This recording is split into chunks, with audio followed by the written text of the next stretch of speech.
And let me know how the volume is, because this is legitimately, since I started streaming again, the first time that I've ever put the Switch up again.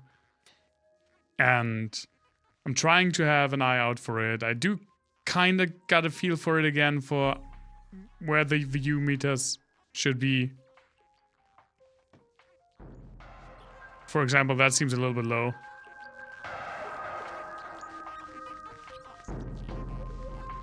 That seems more like it. But yeah, let me know how the audio levels are. I will adapt on the fly. Metroid Prime Remastered was thrown into this world in what I think is a pretty cool move. Obviously, you can't do this with new IPs, and even with new... Even with new, like, entries into...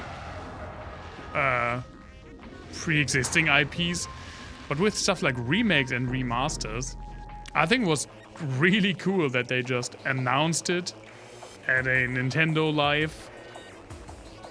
And they were like, when you're seeing this game is buyable. Just download it. No marketing, to my knowledge, nothing. They just announced it for the day that they announced it on. Metroid Prime is what I consider to be my favorite Metroid game. One of my favorite games of all time. I do have to be completely honest, I have never played Metroid Prime 2 or 3, and I also have to be completely honest, I never finished Metroid Prime 1 more than once.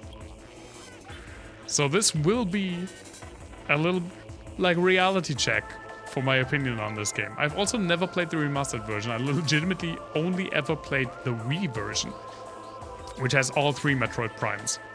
So I never played the original GameCube version. I never played the remastered version before, even though I bought it on release day.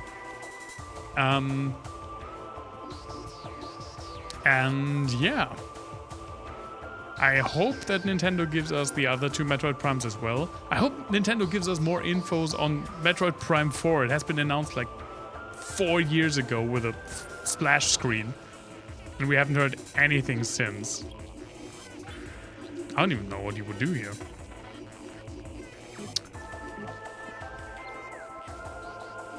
Let's just jump in. Casual? Well, I am a casual, but let's go with normal.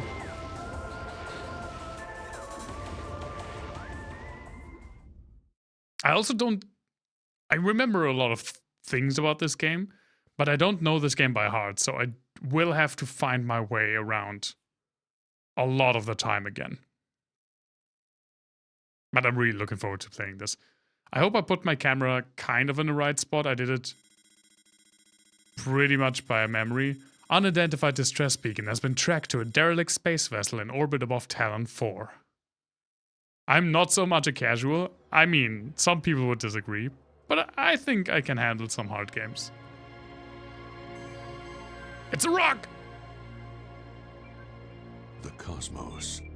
The cosmos. The vast universe. The history of humanity is but a flash of light from a lone star. The life of a single person should be lost in space and time. But among the stars, there is one light that burns brighter than all others. The light of Samus Aran. Oh. Her battles extend beyond her life and etch themselves into history.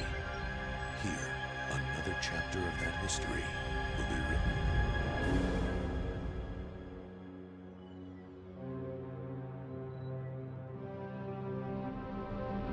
The sound for the voice speaking could be higher. I think there's no different... I have to look in the options again, but I don't think there are different options. Because this game doesn't really have voice acting. That's pretty much the only voice acting in the entire game. So why would they make an entire, like, voice loudness fader for just this one thing? But I will look for it. Look at how good this game looks.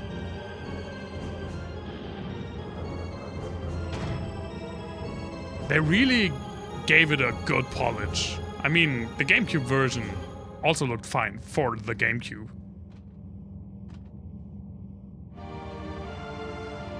There's the jingle. And here we are. I already have to go to the options. I mean, we can, yeah, sound. It just is. Oh, no. Oh, there is narration. We have. The narration is enabled for cinematics only. This matches the original European version. The narration is fully enabled. This matches the original Japanese version. We can apparently put subtitles on. But yeah, there's no fader for, like, we can only put it on or off. I will leave it on partial because I played the European version. I already wanted to go to the toilet. No, I was there before we started. Actually, I was there during the start of the stream. Oh, you can play with pointing. I did like this. So in the Wii version, you could point at the screen to shoot. I'm not a big fan of how shooters play on console. So I actually enjoyed this because it was kind of similar to how you play a shooter on the... I mean, it wasn't really similar to how you play a shooter on a PC, but aiming a Wiimote at the screen felt similar to aiming with a mouse. But I will keep it on... Isn't it classic, right? Original controls based on the original GameCube version. I don't even know how that worked then. But I will keep it on the standard control scheme. What the fuck was that out there? Swap positions of visor and B icon. No. Definitely not gyro. I do want to up the sensitivity for pretty much everything.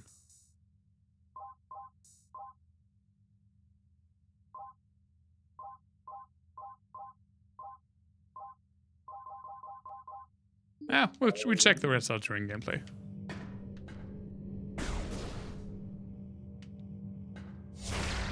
That's missiles. That's shooting and that's shooting. Okay, this is jumping. That's lock on. That's also jumping. That's ball. We ball.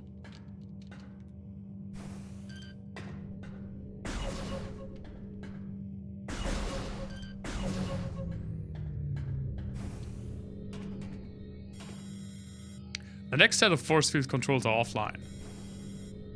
Scan the central pillar. I would love to. Oh, oh, right. It's a different visor. Here's the standard or critical standard target. Yes. Press and hold the ZL. Force field activation switches are now offline.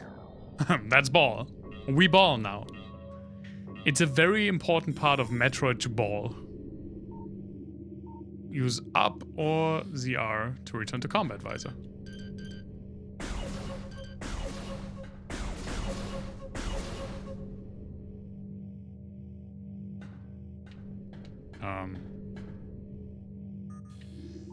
Oh. We scan something. Force field blocks the entrance. Oh, they're... well done. Ah, there's like snap. Like snaps to the nearest thing. Actually controls pretty well. I was kind of worried when I figured out that... or when I realized that. Like A is shooting and B is jump, while the right stick controls the camera to aim, so you would have to do like some claw grip action, which I don't like. But everything is also put on the shoulder buttons, except for ball. But once you ball, you don't necessarily need the camera. You can't even control the camera while you ball. Use the beam to open doors. Yes, I know how this works. I'm already very immersed in the atmosphere of this game. Again. Hello. Little thing. Door cannot be reopened until room is repressurized. Door can be opened until it's repressurized. Use the activation panel to repressurize the room. Entrance to main docking bay. Ah, there it is. Airlock repressurization successful. This is the first 3D Metroid, by the way.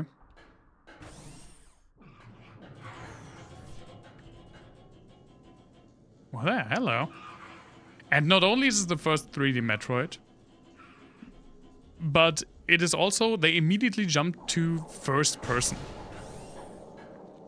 And they have these different visors that you can use. I think there's at least one more later on. Hi. And you can scan stuff for like lore. Platform does not look like it can be deactivated from this room. Like, look at all this lore. What are you? A new creatures entry has been downloaded. We'll check those out.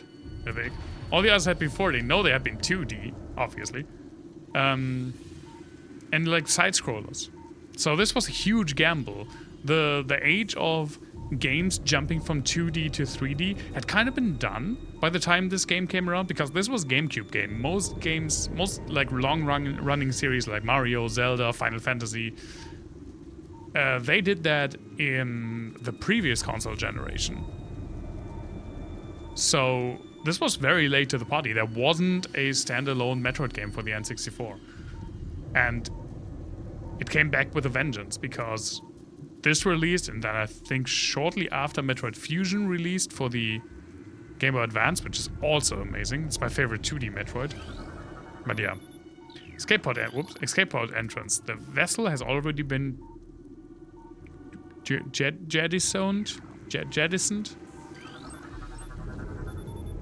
Morphology. Space pirate status. Death caused by severing of the spinal cord.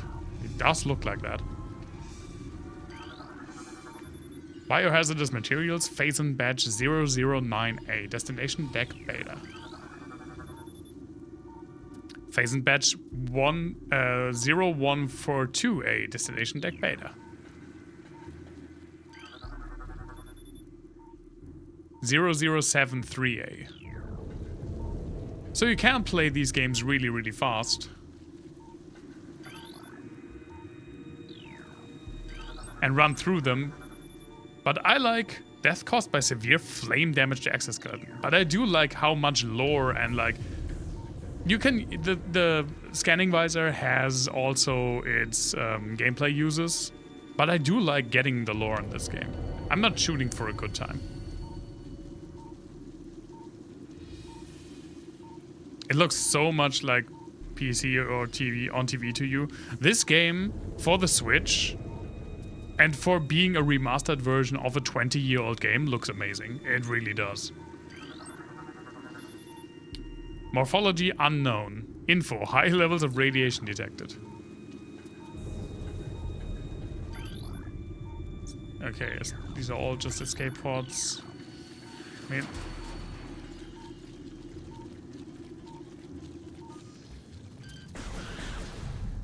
Get off! Look at this thing. Shows incredible large muscle structure surrounding the jaw areas. Oops. No, you. Space pirate status. Death caused by acidic burns to body. Chemical type unknown. That one's still alive. Hello. Weak life signs detected. Well, not anymore. Goodbye. Do I have charge beam? I do have charge beam. Tail section possesses a mouth-like orifice, most likely used for birthing offspring. Ew. I don't like that. Escape pod launch coordinates. Talon 4 110L 30L. Research Command Center. All of the escape pods were launched.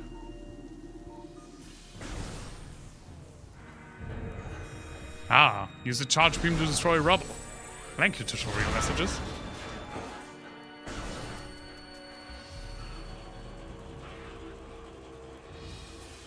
I really hope we get the other Metroid Primes as well for the Switch. Or, I mean, I guess the Switch successor now, because it has to be coming relatively soon, right? Not just BJ's. We've downloaded the map for this area. Press the plus button to access the map. When you're finished, press plus again to resume play. This is one of my... I don't want to say pet peeves, because I legitimately have no idea how else they would do this. But I've always sucked at navigating this map. But it's a Metroidvania, right? You have to navigate the map to see what you missed and where you have to go. Like, this is a tutorial area, and I know that I will go down here. I go... And then somewhere around here, and I'm pretty sure this is the boss room, and then I go back around, and this is where I will come up again to leave through here and go to my ship back again.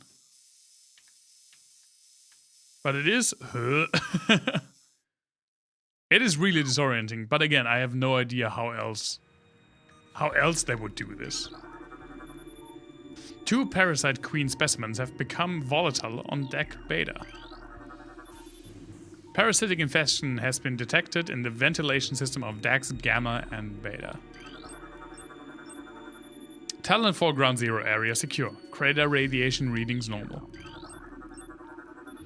Frigate exterior hull stable and fully functional. Well, good for them. Good for them. But this game... It is not a horror game, but it is insanely atmospheric. Access to deck beta approved. Please step into the hologram.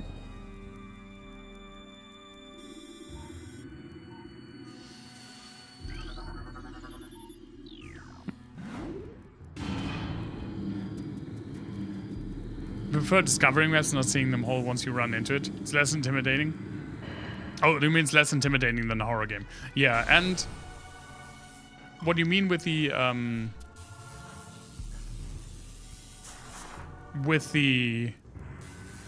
map, I can totally understand, but A, you have to find the map first. B, not everything is on the map. There are, like, for example, something that happens often in Metroid games is that oh, there's someone running about, is that, oh, it's less intimidating with the map. Yeah, I can see that. It's also, what did I want to say? Oftentimes, like space stations in Metroid games or something, stuff like maintenance tunnels are not labeled on the map, but that's something that you use, or like there are hidden areas that are definitely off the map. So there's still a lot of discoveries that is not specifically on the map, but the map is an important tool to help you remember where to go, because remember, this is a Metroidvania. I will have a lot of dead ends early on that I unlock through items, and if I had to remember where all of those things were, I wouldn't get like anywhere. And the other thing is, this is a collectathon. There are so many collectibles in Metroid games that you do have the map to kind of orient you where you have been, where you have explored what, and where you may have to go back to maybe find some more collectibles. Oh, it's a space pirate. Severe internal damage detected. I haven't even checked if my camera isn't even centered. I mean, it's not supposed to be centered. But it's not even where I wanted it to be. I wanted it to be here. And you can see the visors down there, by the way. In the left-hand corner. See, now I'm in the scan visor. And if I press up, I'm in the combat visor. If I press right, I'm in the scan visor. Specimen Cell A. Status hibernation. Transference of Phazon badge complete. Status unknown. Rejection of Phazon compound detected. Oh, life! Recorded to logbook. A new research entry has been downloaded to your logbook. Yeah, but you see, when I center it, I'm already kind of blocking. Both legs of this creature are broken. Kinda blocking text. But if I go more to the sides... Excuse me, sir, please, I'm doing something here. I will block the UI.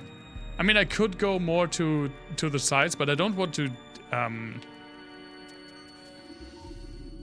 I don't want to take so much room up from the visor, because the visor is what is really immersive about this game. Parasite egg and pooper stage. The fluid sacs in the mouth enlarge after mutation. Same. After mutation, the carapace of the lava becomes rigid. It's also same. Combat mutation applications are complete. Well, that I cannot say for myself. I'm very much not combat ready. In the very center, so I block the radical? Okay. Hey Tommy, good to see you. Just looking while you do gardening while it's not raining. I wish you the best that it will not rain, because we had rain pretty much for the entire day today. And thank you so much for the sub. I think I said that already. But yeah, good luck with that. I hope it stays dry for at least a little bit. Ballistic support needed in specimen block F. It told me what to use for rockets. Alright, it was right bumper. Oh, I should have scanned that. God damn it. It's something that I always have to remember in this game. Entrance to bias containment. A new research entry has been downloaded to your logbook. Oh, because there are rockets. Makes sense. Look at this thing. Morphology unknown. The specimen has been horribly mutated. There are no live readings. New creatures entry. Phase on infusion stage 1. Parasite lava diagnostic. Mass 1.2, length 0.5. Cell structure stable. So raining on and off again. Only bursts and sunshine thereafter. It was definitely the opposite here. There have been small bursts of not rain. Phase in infusion level 2, or stage 2, I guess. Introducing mutagen into tank. Phase on batch 0732C, status complete. Ooh, and a red one. A new pirate data entry has been downloaded. Phase on infusion stage 3, mutation initiated, lava status stable. Auto turret disabled. I think they were just about to shoot at me while I was reading. Parasite lava info. Harmless unless encountered in large number. Plasmite. Info native to Talon 4. Oh, we see the specimen in there.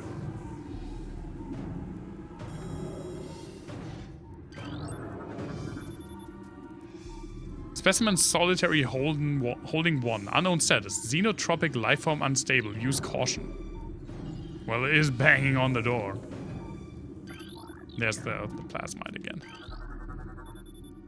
Infusion analysis 10.2. Specimen exhibit incredible strength and body mass increase when exposed to phase on batch 0732C. Fusion analysis 12.5. Phase on batch 0003H increases the acid production in the saliva ducts of the parasite lava. Amazing. Science. Biohazard waste removal may begin in 3 hours. Me after Kentucky Fried Chicken. Phase on infusion stage 4, lava diagnostic. Mass 14.5, length 40.3, cell structure failing. Specimen cell structure failing. Batch 0732Z does not match DNA, terminating infusion sequence. Experiment 435.8. Bioform pain tolerance levels at 13% in holding. Elevator operational.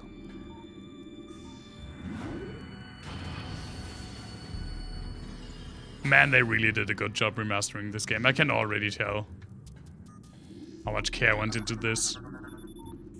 Zoomer! There's a joke here, but I'm not making it. Plated parasite lava. Native to Talon 4. Hello, sir. What's with you? Severe internal damage. Well, also same. we got all of my traumas here. Holding 2 phase on level. Toxic status. Hermetic seal holding. Here probably is also something. I also like when there's like enemies around, you get like these morphology shots sliding in from the side. Brain hemorrhage detected. Creature's aim will be hindered. I noticed. This one's shooting pretty good though. Minimal injuries. Yeah.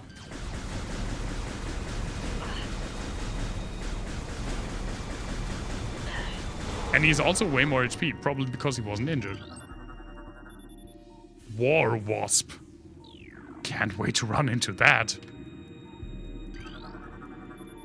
I think my mic just clipped. Let me just put it down a little bit.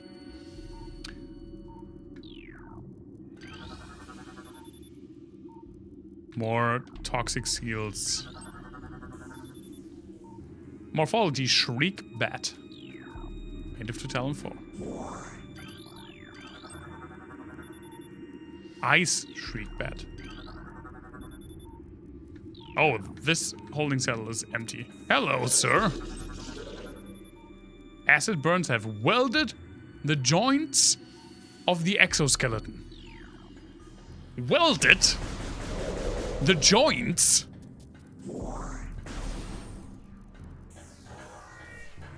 Okay. Wait, I have to scan you. I didn't do the last time. Auto turret. Okay, well, that was easy. There you go.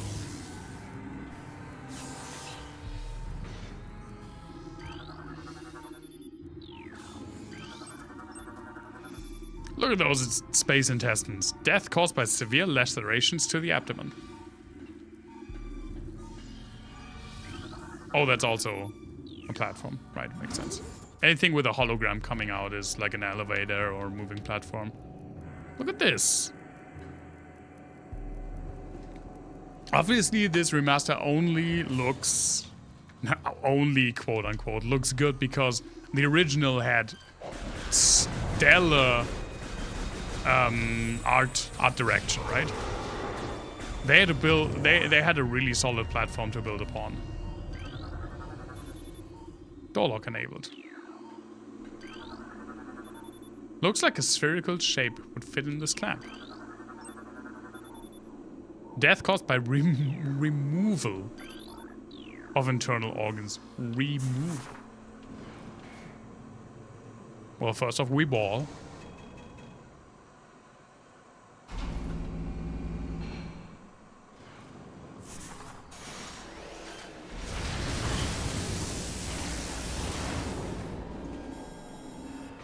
Charge beam can be used to draw in pickups. Right, I forgot about this.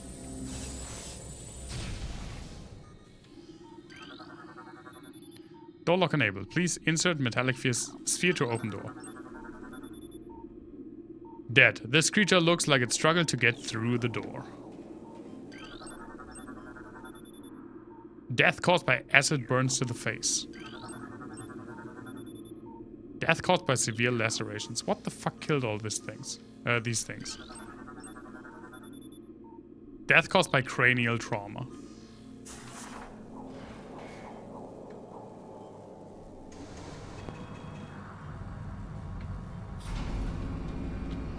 I've been looking forward to play through this game for a long time now.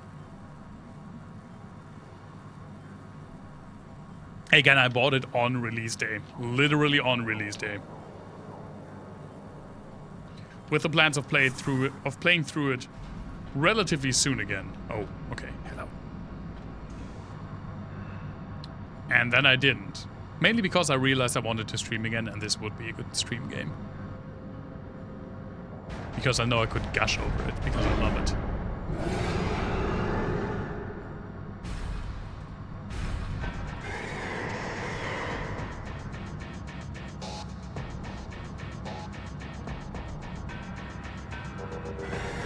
Parasite Queen.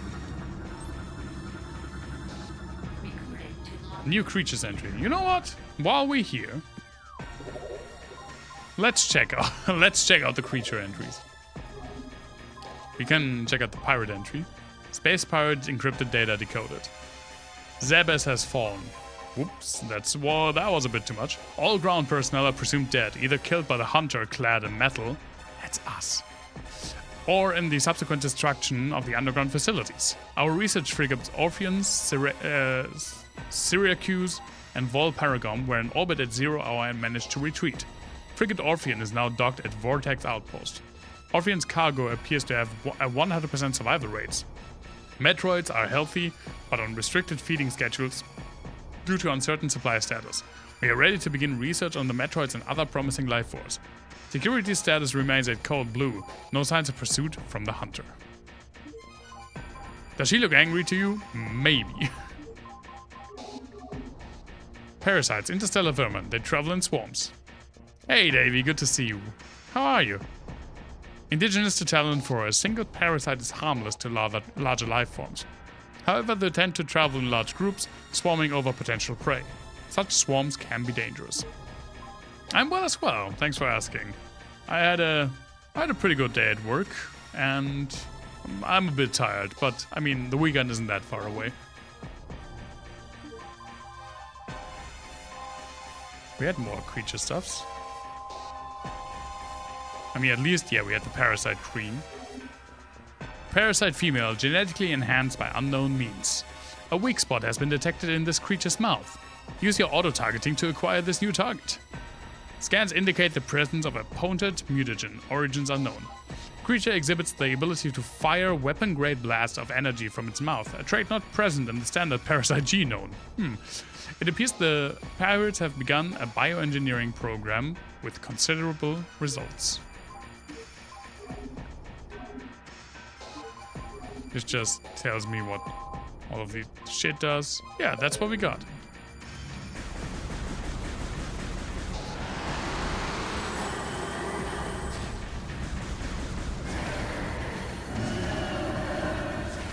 Oh, you're never too old to do something cool. At least I think so. Ow, ow, ow.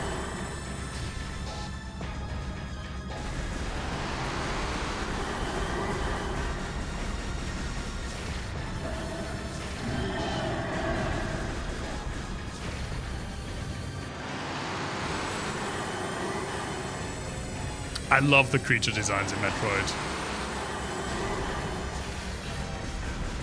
And since I'm a synth boy now, I've always liked the music in Metroid, but I think I've gotten even more of an appreciation for the music.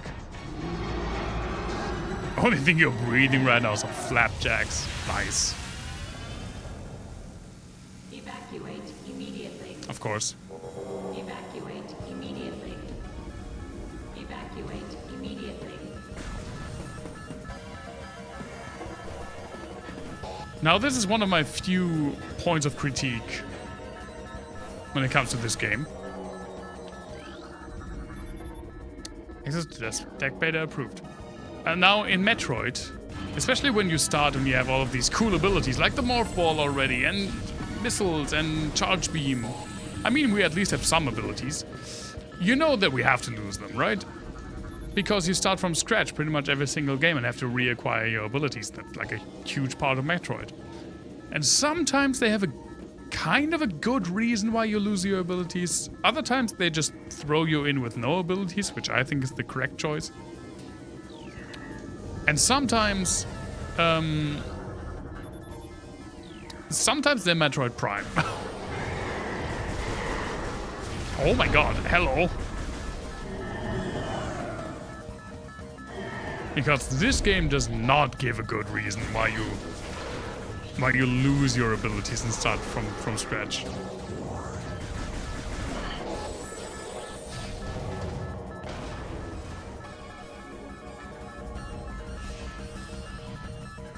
We're not quite there yet, but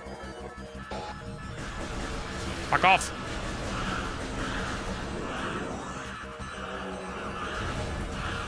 Wow, my god.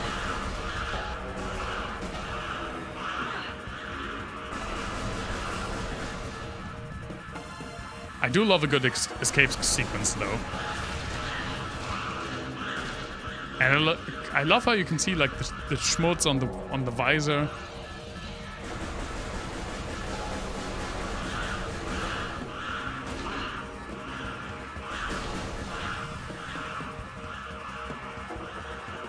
And sometimes when you take damage, you even see the reflection of Samus's eyes, which I think is such a cool effect.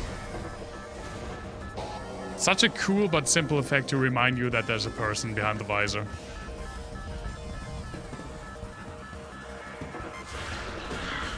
Missiles low. Well, that's annoying. Because I need them for this. Oh. There we go.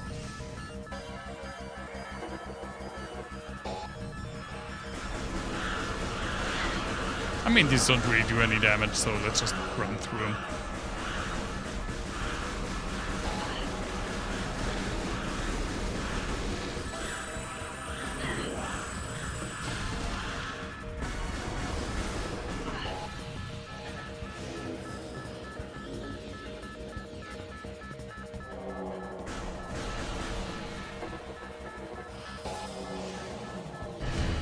Whoa, my... That actually kind of scared me.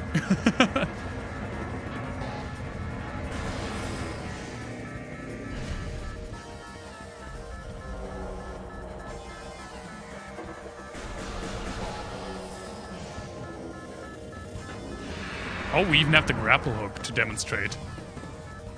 I think I found this really funny. Hi, Ridley. Mecha Ridley.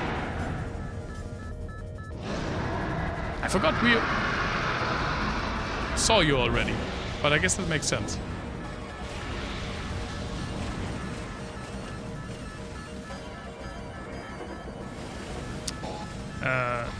Right. I found it really funny that you get to use the grapple hook already in the tutorial. Auditor disabled, nice. Because to my recollection, at least if you follow the intended path, it takes a good while before you get it in game. And now we get the reason why we lose our abilities. Look at the cool shoulder pads we had, and we get thrown against the wall. And there go our abilities and our shoulder pads. This is a remaster, yeah. I actually don't know. They call it remaster. I don't know how much. Yeah, mothball malfunction, missile malfunction, charge beam malfunction, grapple beam malfunction. So all of the cool abilities we just had are gone. And it is pretty much a stupid version.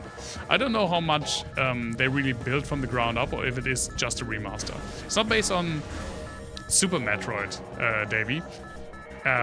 It's Metroid Prime, which was the GameCube Metroid. That's why I think it is a remaster. I think they didn't build up the code. They just updated the effects and the graphics.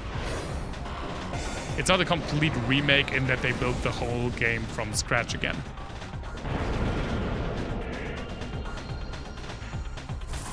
Well, we gotta follow that bastard. He flew through the to the planet, right? Or he is flying to the planet.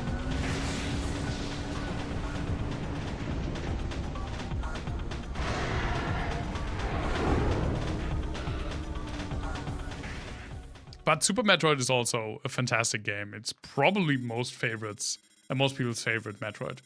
Tracking on enemy target has been lost. Ground-based recon required. Beginning landing sequence. We got Star Wars Battlefront 2. The old one or the new one? I've never played the new Battlefront games.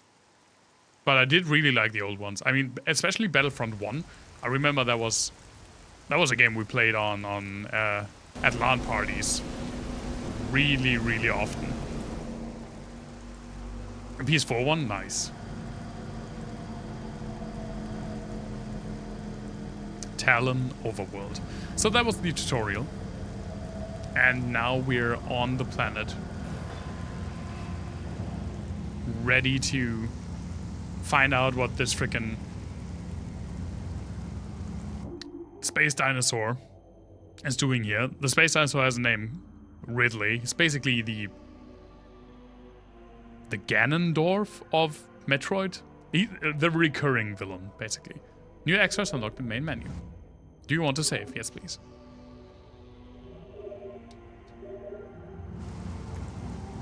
And in very typical Metroid, and thus Metroidvania fashion, we are now left to our own devices. I love the music. And you can see we're just thrown into this room. There are like already 1, 2, 3, 4, 5 exits. But we can probably only, or I think we can only go through like 2 at the moment. Also look at the raindrops on Samus's hand and the gun. That's such cool attention to detail. I love that a lot. And if we move through the rain, some of them get stuck on the visor, but if we don't, we rarely, if ever, well, we get some on the visor. But if we move, immediately it's more. Oh, that's so cool. I know that they had weather effects on the visor in the original as well. But I'm pretty sure that they were less... I mean, I don't know if less immersive, but they weren't as pronounced. And not as detailed, obviously. New creatures entry. What is this back there? No, no, no, no, no. I think I can just shoot you away, right? Yeah. No, I want to know what that behind you is. I think it's a bomb upgrade. But I can't. I can't. It doesn't let me. I mean, I already don't have the morph ball to get it, so... There we go. Missile expansion. Increase the number of missiles you can carry by 5.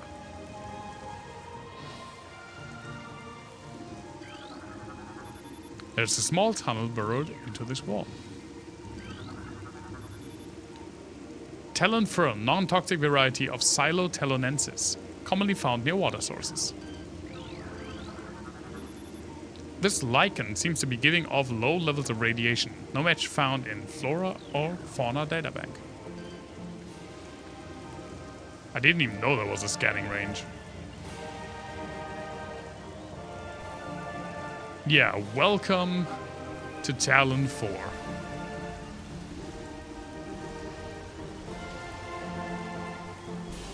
It has been a long while for me, believe it or not.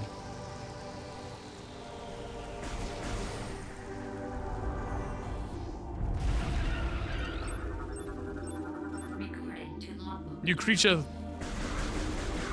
databank.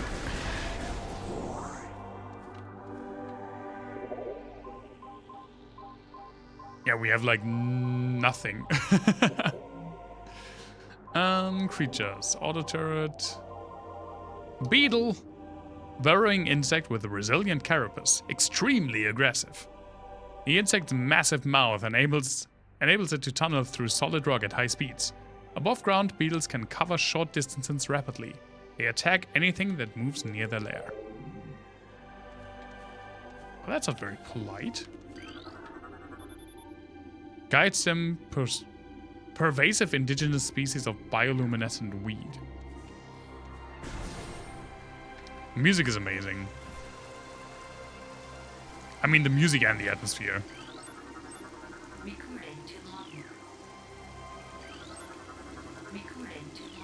That's another.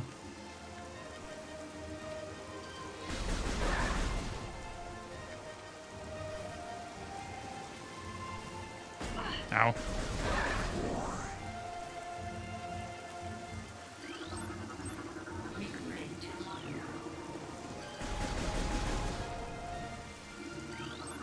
What are you?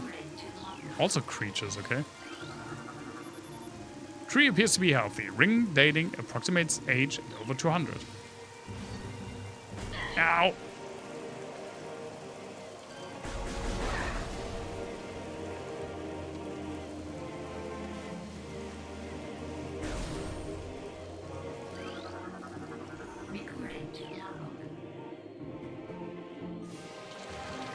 Uh-oh. Oh, I don't think I can hurt this thing yet. Oh, I can hurt it when it opens its mouth. And it blew up, okay. Alright, you can... Like, this is the entire...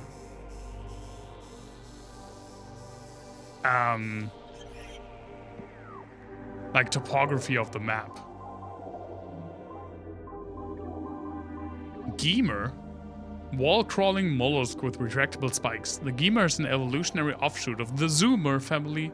When threatened, it extends lethal spikes and retracts its head deep into its armored carapace. Sap sac. Chemical reaction with sap produces violent explosion when agitated. Because of its irresistible odor and sweet nectar, the sap sac was nearly eaten out of existence. Same. The evolution of an explosive chemical sac saved it. Now only brave ingenious creatures dare to devour it.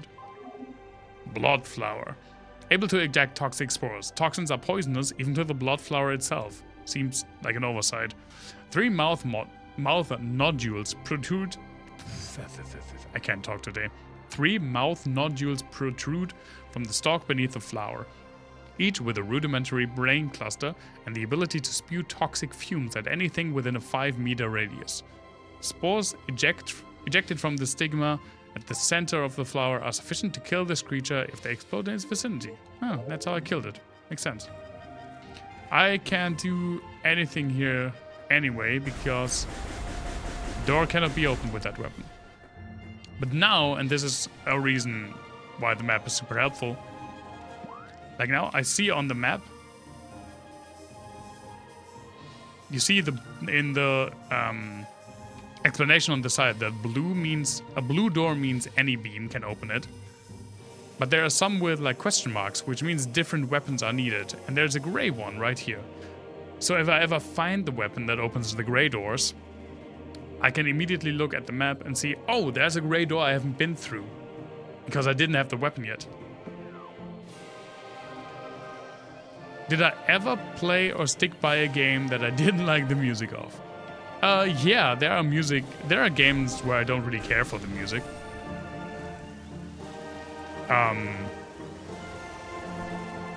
None comes to mind right now. But I know that there are games where at least the music is not as big as a part of the oh my god, hello, of the experience for me. Because usually it's also not meant to be a big part of the experience.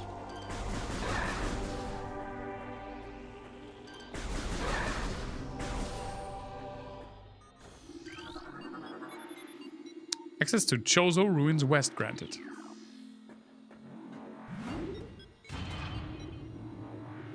But bad music, if I like everything else, is rarely a reason for me to stop with a game.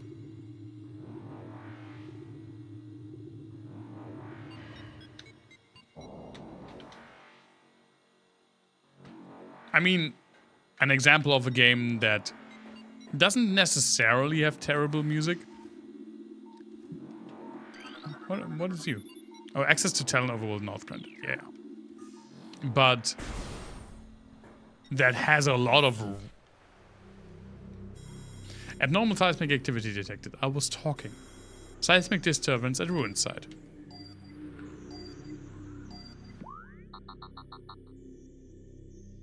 Okay, so I'm supposed to go there. Seismic activity detective. A game that had, in my opinions, a lot of bad tracks was Final Fantasy II. Evil game interrupting me. Stop interrupting my talking game at a gameplay stream. But I still played through a game 2 times. Even though I also did not like the gameplay. I mean, it was a fun experience. Fun is the wrong word. Fun is a strong word. But it was an interesting experience. And it was an experience in suffering, which was fun to everyone who watched. Although I did not stream it the first time I played this, so no one watched, so I just suffered for myself. These pillars have collapsed from erosion. Carbon dating cannot determine the age of the structures.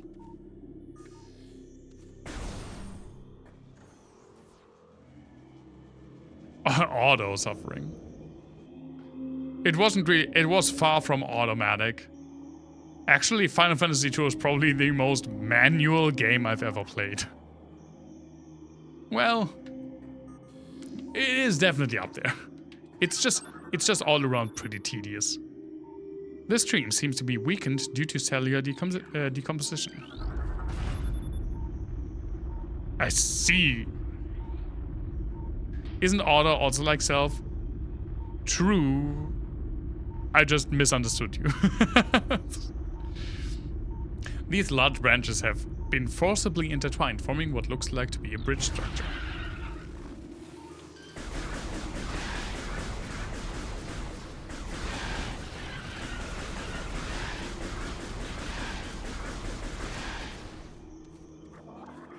I was about to say, I know there's a big beetle coming. Somewhere around here. Nice half pipe, by the way. Can't open this door.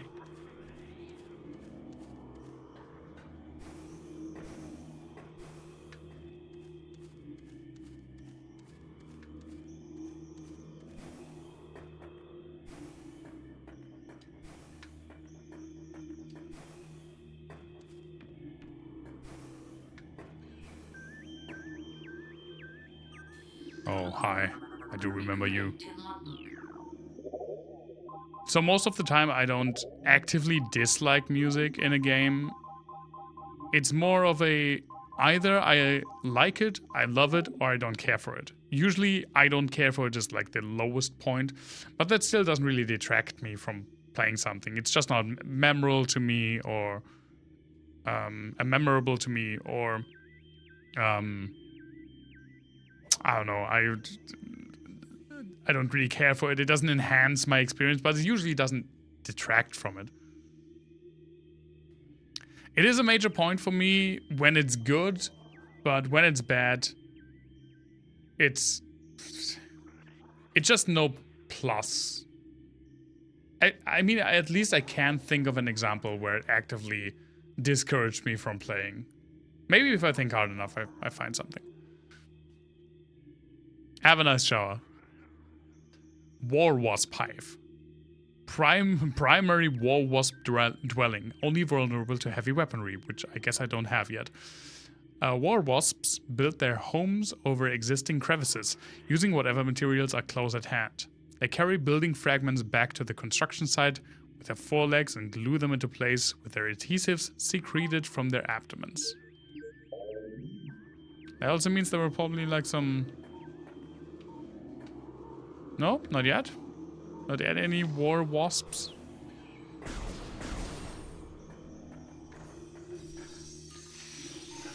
I want to scan you.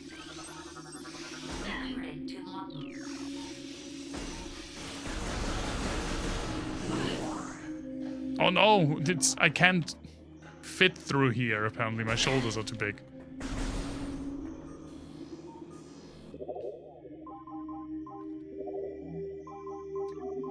Were those scarabs? Yeah. Exploding parasites that can embed. I was very confused by that word for a second. That can embed their bodies in solid rock. Scarabs think nothing of sacrificing themselves for the safety of their swarm. When a hostile life form is sighted, they block its progress by embedding themselves in floors and walls.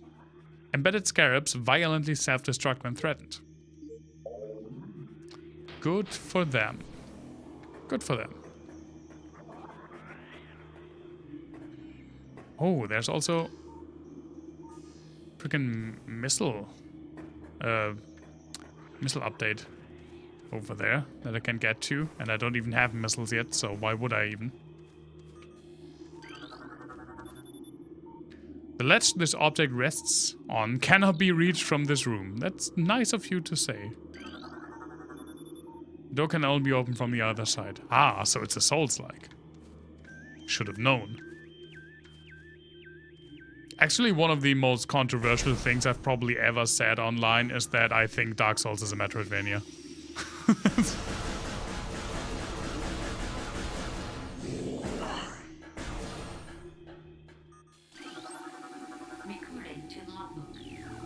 the fuck, I don't even remember the eye beams. You'd think I would remember the I-beams. Or ions, I guess.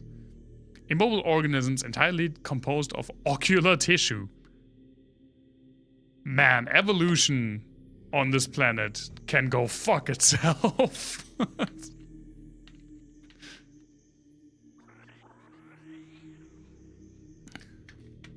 Capable of launching sustained energy beams when active, the ion is sensitive to light and will close shut if a bright flash ignites nearby. You mean like, whoops, like this? There you go. Oh, you can even see like the eyelids like vibrate as they close. La, la, la, la. I don't like that.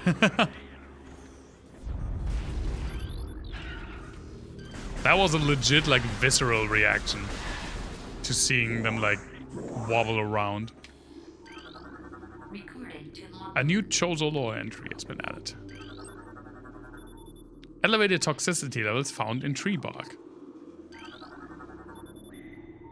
This object resides at the end of a high channel set into the wall. Structural weakness detected in sandstone block. That looks like a wooden crate. Structural integrity of metal is stable. No flaws detected. Yes, that's why I listened to it. Unusually high concentrations of poison identified in tree leaves. An ornate wall hanging with a highly reflective surface does not appear important.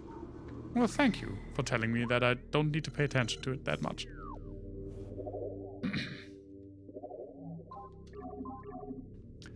Chozo script translated. Many long years have passed since we Chozo first took root in this land. The passage of time has always been a source of fascination to us.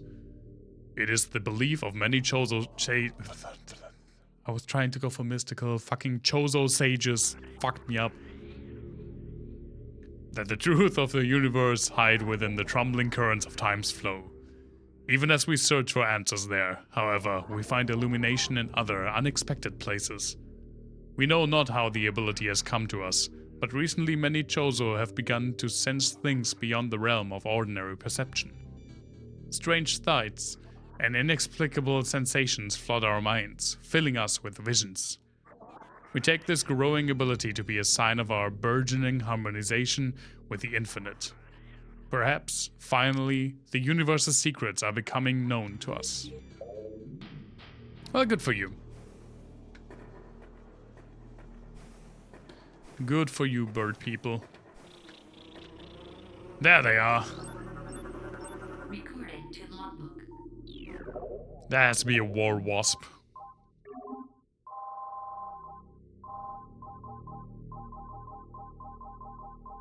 Wait, didn't I see it already? There it is. Airborne insect equipped with a venomous stinger capable of shearing steel. The war wasp rarely strays far from its hive unless it is pursuing an immediate threat. It attacks with no regard for its own survival, dive-bombing its enemy with stinger extended. Fast-working toxins from the stinger can incapacitate most small organisms. Well, I'm a big organism. I have big organism energy.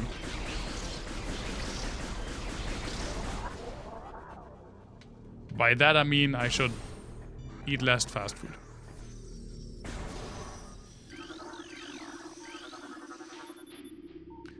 The only translatable symbol detected on this sculpture is the word Chozo. This petrified organic matter looks like a rock carved into the shape of an eye. That's the same. Chozo sculpture crafted in honor of Talian's star. I do like the lore of this place and this planet.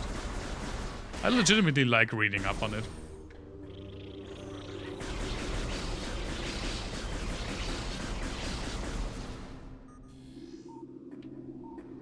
I know a lot of people just run through this game. Stress points present in Brimstone Wall. Because also a lot of the time Metroid games are pushing you to go faster by even giving you like different endings for completing the game faster. But I'm not shooting for... I'm pretty much doing a slow run, if you could call it that. This small tunnel leads back behind the wall. width of the opening is approximately 1 meter in diameter.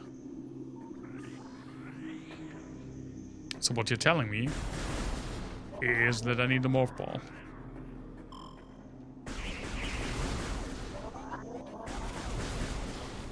Oh, I'm also getting a warning.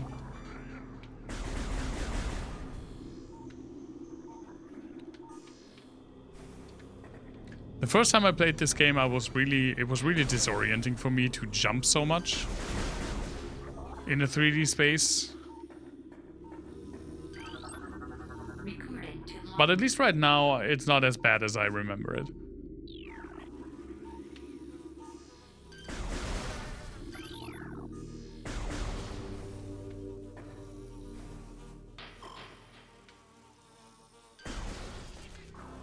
Ow, ow, ow. Thought we were dead. Welcome back! I still like the lurk and unlurk thing. What was that? A plasmite? Oh, it is a plasmite.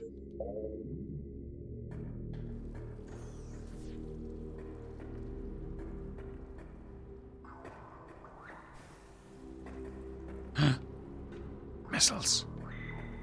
Still conflicted about the daddy thing? I don't know why you would be. Look at him. He's gorgeous and cute. Frog Daddy will save us all. Oh, first boss already. I mean, first not tutorial boss.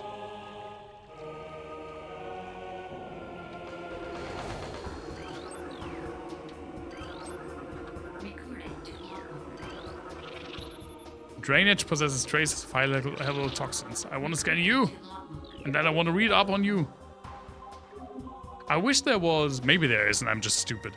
There was an option for you to go immediately into the log when you scan something that gives you a log entry. So I don't have to end scanning, go into the inventory, scroll over to logbook, scroll through the logbook to find the entry I just got. That's a bit tedious, but to be completely honest, maybe there's just a button prompt that I completely ignored. I try to look out for that next time. Ram War Wasp. Airborne predator circles its prey and then strikes. The War Wasp are the only species on Channel 4 to evolve a true hive mind. Nesting in damp, dark places, Ram War Wasps emerge in small groups when threatened and encircle their enemy at high speeds, disorienting it. Striking from all sides as a single intelligence, they can fell huge organisms. Well, that's the problem, you see, because I identify as a huge organism.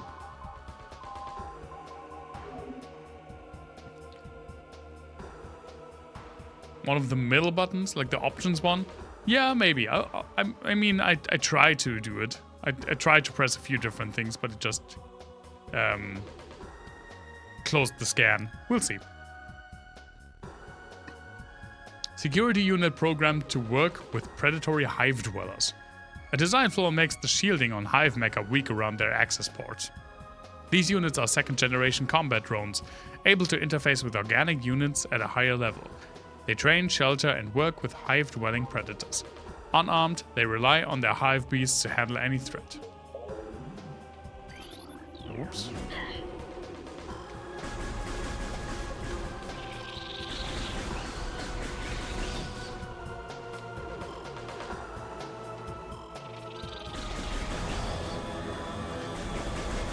Like, the first boss immediately has to teach you a lot about, like, fighting and moving in 3D space, because these things just circle you.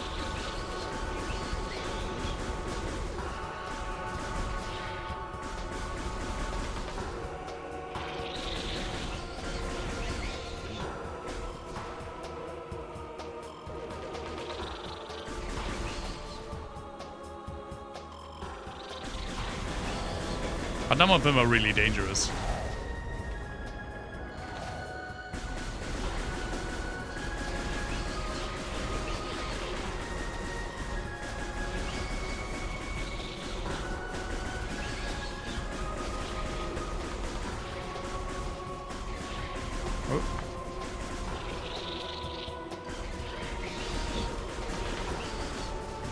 Don't jump in the water. Because I think the water's poison.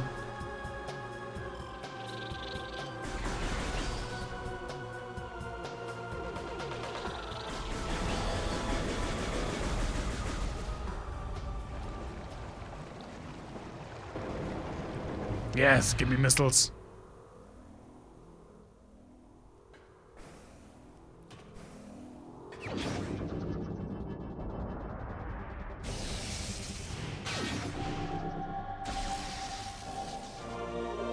Missile launcher acquired. Press R to fire. Press ZR/A to switch back to beams. Missiles can destroy blast shields on doors. Additional data downloaded to inventory screen. New extras unlocked in the main menu. Ooh. Secondary items, missile launcher. Missiles fired with a lock-on will seek their targets. Missiles can destroy objects made from radium or brimstone. There are charge combo enhancements scattered throughout the environment. They use the missile launcher and the charge beam in tandem to fire more effective blasts. Each missile expansion found will increase the number of missiles it's possible to carry by 5. So, thank you.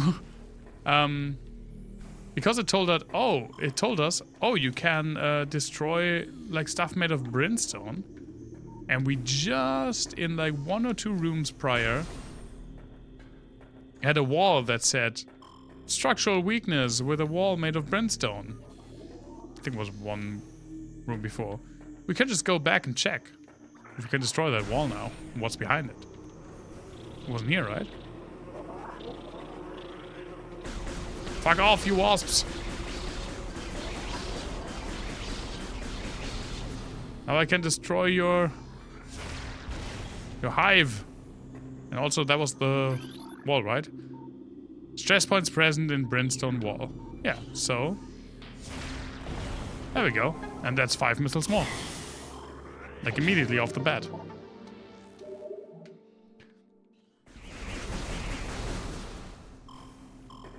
As is the case with like... Oh, and we can also go in here, right? I think. And that's the map. As is the case with like most Metroid games, missiles are really where your damage is. So having more missiles, a higher maximum missile count is really important.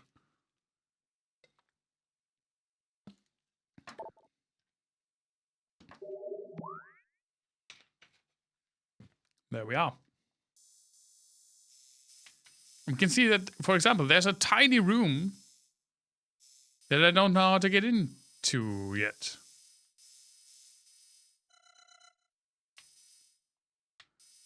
And we can see that this is like the entirety, I can't control this camera very well, of the Chozo Ruins, which is the area that we're now in.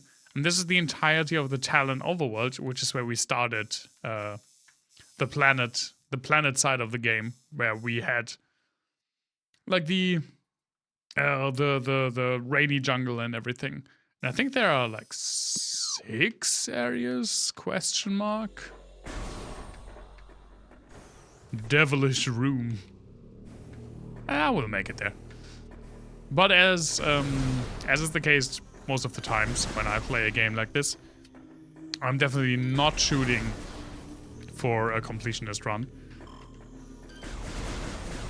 I will not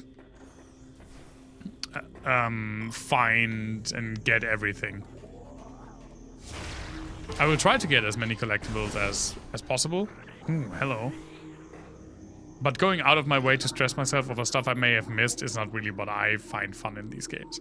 Energy tank. This item permanently increases your maximum energy capacity by 100 units. Yes, more health, please.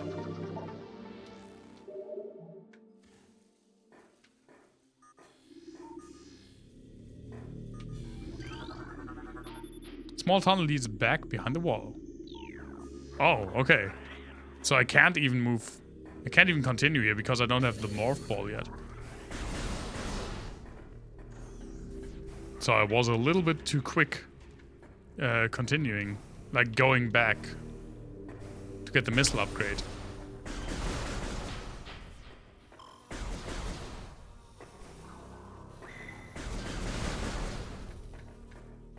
I mean, we already saw a few glass walls, right? Like walls that we can destroy now with... That's how you do it. Like this one that I just mentioned at the very beginning. Like this is the big room with the half pipe. I don't know why there's a half pipe, but it's definitely a half pipe.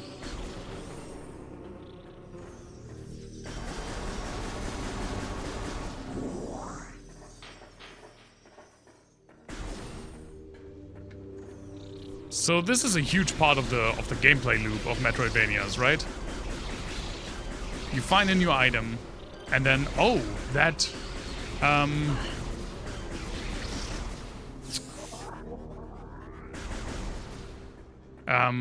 that what's it called? That dead end that I ran into before, I can now open. Oh, and by the way, I can just go into the room from here. Apparently, I just didn't find it the last time. Hey, it's a save point. Because this game, which is also Metroid tradition, does not allow you to save freely. Which is a bit of a bummer. And it's something that I really have to look forward to, look out for when I'm streaming. Because I kind of have to gauge where the next,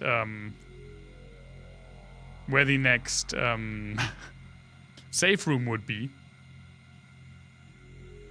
I also realized my gain was a little bit too high on my microphone interface. That's where there has been some clipping. I'm sorry for that. I hope it wasn't too annoying. It should be good now. It should be on the old level.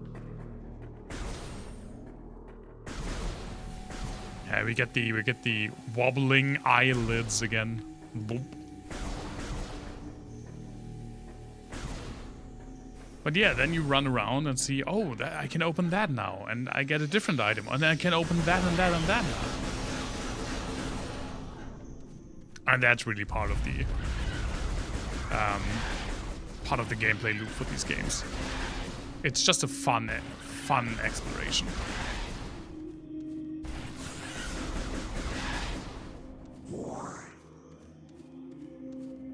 I remember this room always spawning more enemies. You come back here so often in the beginning, and even later on a bit.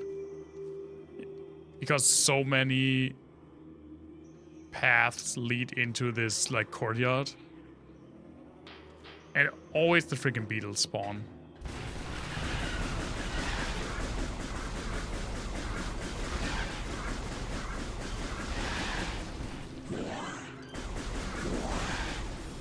That's why I remember there was also a big one spawning, but maybe that's later on.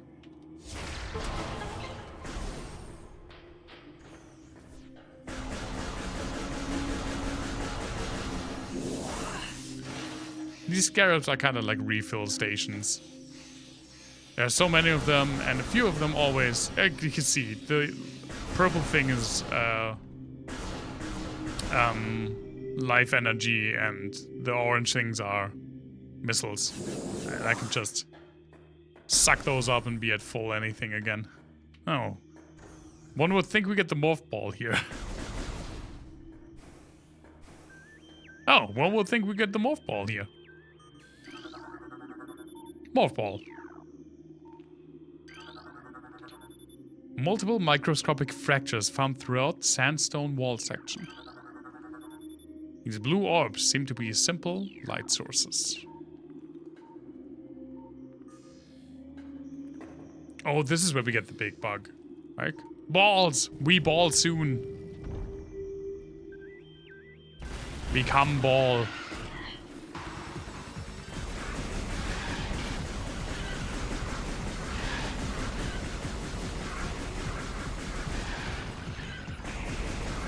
I wish I already had the charge beam, because one thing that definitely this game makes you feel...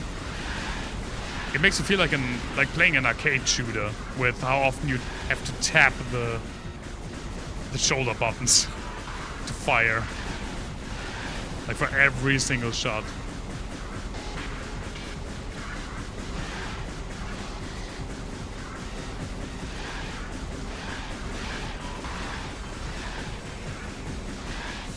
And Charge Beam does remedy that a bit.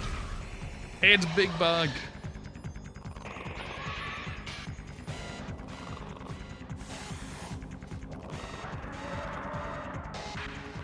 Sorry, mate, you don't deserve that introduction, even though that was a pretty nice head smash. Yeah, even if I press like minus, I just get put here. Plated beetle. Well-armored burrowing insect. Vulnerable only in the rear abdomen. Creature's thick cranial plating can repel frontal attacks. This gives it an advantage in combat, allowing it to make ramming attacks. Only surfacing when it detects vibrations above. It then maneuvers itself as... I can't read today. It then maneuvers itself so as to always face its rival, keeping its exposed abdomen protected.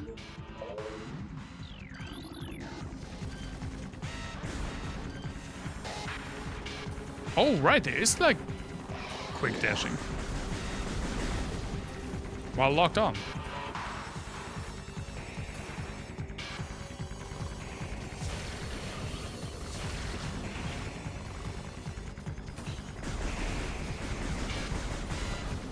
Come on, do something.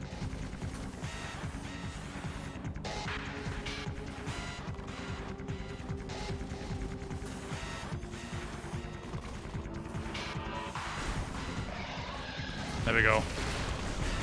Goodbye.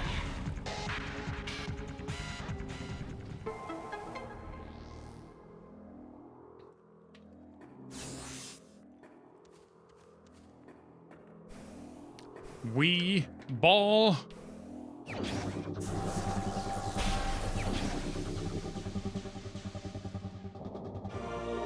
More ball acquired. Press Y to activate Morph Ball mode. Use the left stick to move the ball around. Additional data has been downloaded. Like the power suit, the Morph Ball is modular. There are several modifications that can be added to improve performance. Oh, I know. Like, for example, jump, which we cannot yet do. Or bombs, which we cannot yet do.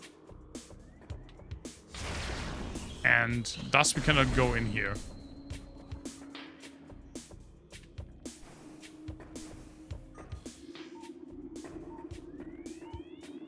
And this thing, which is Spider Ball. Magnetic rail system detected. All of this we cannot do.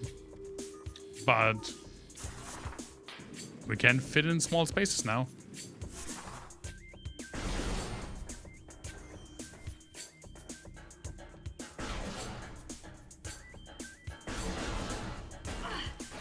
Yeah, I'm just once again wishing. This was such a cool announcement. I just wish that Nintendo had given us all 3 Metroid Primes remastered at once. That would have been the kicker.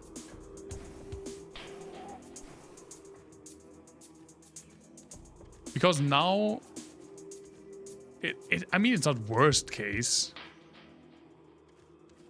But if they give us Metroid Prime 2 and 3 remastered now, before Metroid Prime 4 arrives, with how, like, with the lifespan of the Nintendo Switch being like 9 years at this point, and with an announcement of the Switch successor this fiscal year, as was pretty much promised with by a tweet of Nintendo's CEO a couple of weeks ago. I mean, we would be in the situation that we split the trilogy across multiple platforms again. I mean, obviously, we all wish for the next Switch to be backwards compatible with the Switch. and with like the digital software you buy, which I think they kind of confirmed already. But I don't think they did. I think it's all just rumors. So take everything I say with a grain of salt, because I legitimately don't know anything. But we would have the situation that we had with the original, like, trilogy release again, right? Where some games would be on one platform, others would be on the successor. And then maybe they would, like, give us a compilation again, as they did for the Wii. No structural weaknesses detected in metalwork. Aww. Some metalworker must be really proud of that. That work. Recorded to logbook. Oh, we can just oh, I'm an idiot. We can just put... What do I mean, we? I am the idiot. I can just press A and scroll through it here. I can't speak. The surges of negative energy brought by the meteor far exceeded our expectation. We chose or have yet to find a way to rid ourselves of the great poison. All we can do now is seal it away and wait for the day when a power to purify the poison appears. I think they're talking about alcohol. However, it is already impossible to collect all the pieces of the great poison, as it has already spread, seeping into the planet and hardening. Well, maybe it's not alcohol. Fountain choked by overgrowth. Toxin levels are high.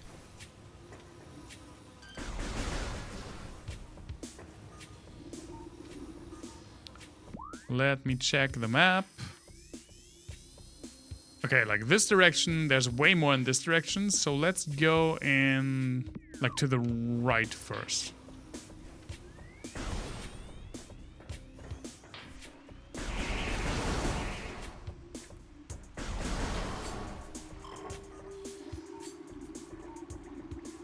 What are you? The time of prophecy draws ever closer. It is said that when the plants wilt, and the creatures change and all life fades, the newborn will descend from the sky. Terrain analysis complete. Toxin levels near 90% in local water supply. Oh, it's like that one town in Michigan that I can't remember because I'm not from the US. Intense heat reading! I will not go in there. Does it show that that's a hot room? I mean, I didn't even go in the room, so it didn't even register me going in the room. I don't think it does, though. Yeah, it just... Ow, ow, ow. It just becomes orange on the map. Okay, well, this was a very short excursion.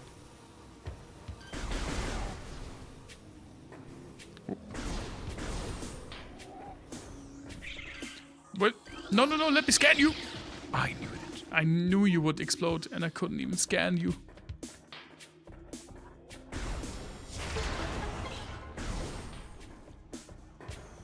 Look at the environments in this game, by the way. This is what I mean with... This game is... Ow, ow, ow. Has an intense way of fucking myself. What are you? Has just... such good art design that immediately sucks you in. It all looks so alien. The design team for this game really put their A game into it. Reaper Vine, powerful rock-dwelling tentacle. A single eye upon the Reaper Vine keeps a constant vigil, but its vision is limited to 10 meters. A scythe-like appendage on its tip is honed to lethal sharpness. The Reaper Vine will swing this blade wildly at anything that enters its zone of perception. Well, that's fucking rude, though. Get out of here.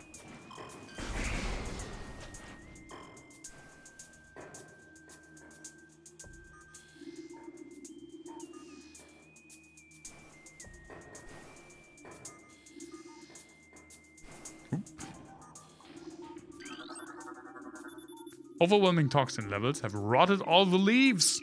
The leaves.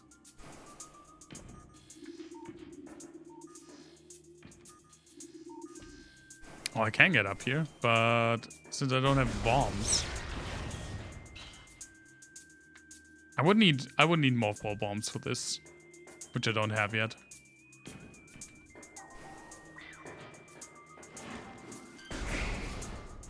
Oh my god, there's another one. I didn't expect the second one. Oh. Remember when I said sometimes you see Samus's eyes in the visor? That just happened, and I wasn't prepared for it, so it actually spooked myself. It actually kind of spooked me. Because I was looking, like, towards chat, and I only saw the freaking eye out of the corner of my eye popping in.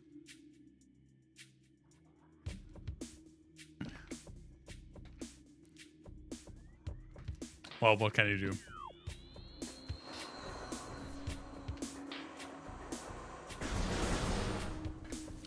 There was another game that used visors to, like...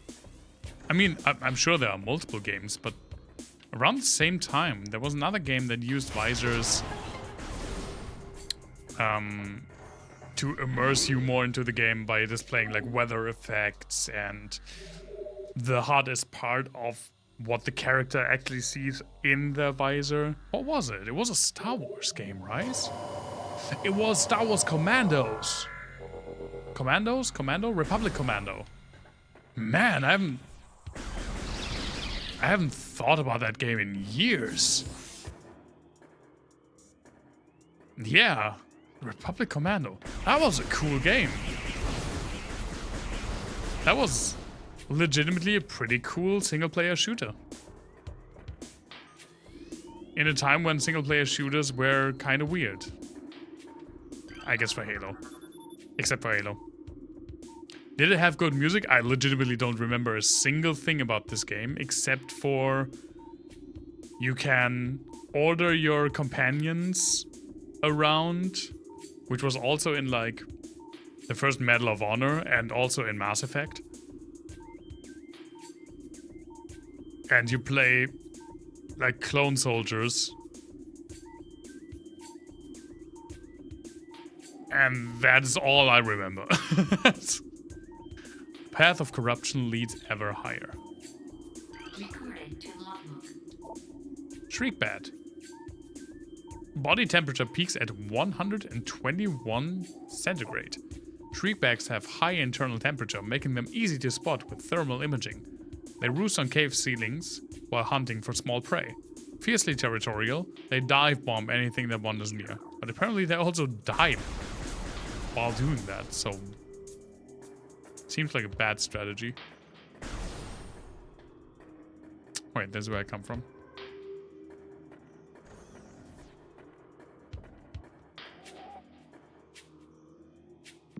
Map.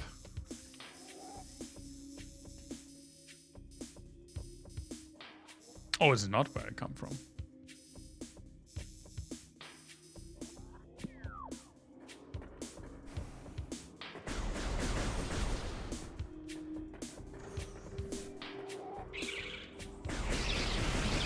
I was just surprised because it was already orange. That which not fools. That which fouls the waters seeks the sun. My son! Toxicity level is critical. Contact with contaminated water extremely hazardous.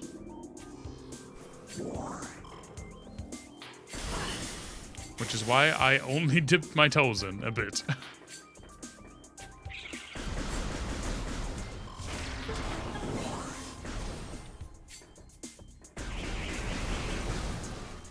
I mean, I guess Republic Commando had good music. It is a Star Wars game, so they can use Star Wars music, which is kind of unfair when it comes to music.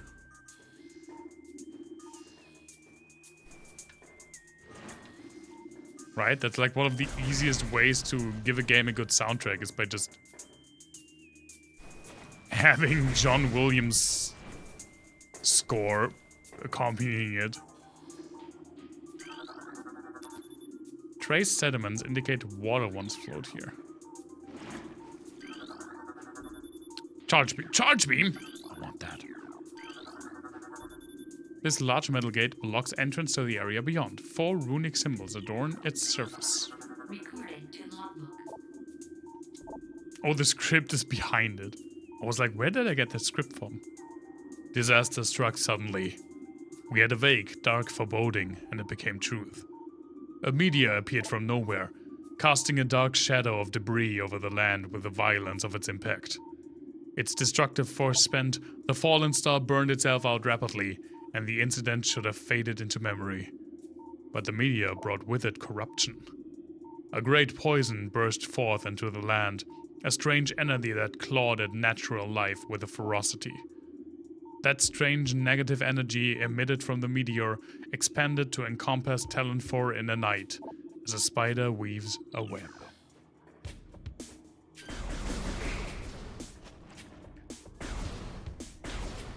So, these are symbols, and there's a symbol.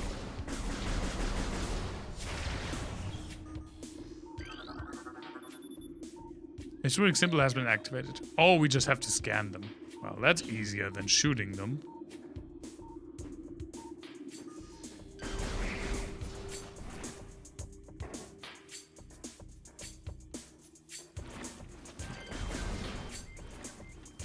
There's one.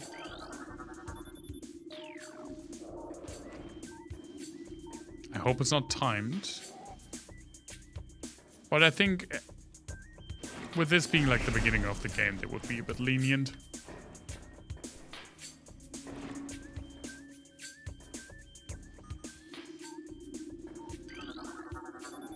Roots originate over walls. No decomposition detected. Host plant appears to thrive on toxic water. Oh, there's one. No. I dipped in. Ow. Okay, I'm missing one more.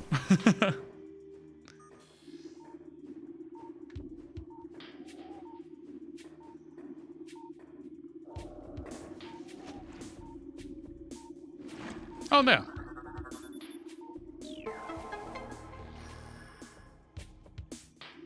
Of course, there's another one. At least I think that's what it's telling me. Or it's probably just the one that I have to scan now to get through. No, there it is. Yeah, that's what it is. The gate has been unlocked. Charge beam, charge beam, charge beam. Almost as good as charge blade.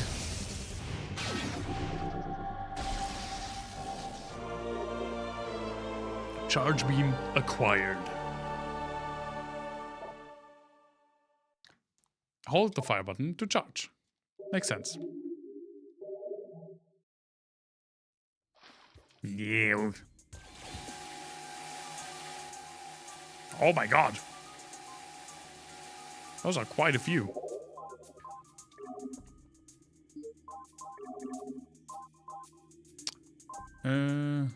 Did it not give me like a charge beam? Oh, there it is, secondary items. The charge beam has a limited tractor beam capacity. Use it to pull small objects in. There are charge combo enhancements scattered through the environment. Use the charge beam and the missile launcher in tandem. Oh yeah, we saw that with the missile launcher already. Charge beam increases the performance of each arm cannon mode. That's also usually the case with like every beam upgrade just increases the damage of like all shoots, all shots you do.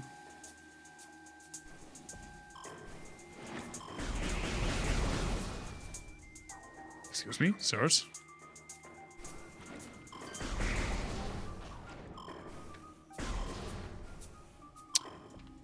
There's a missile door.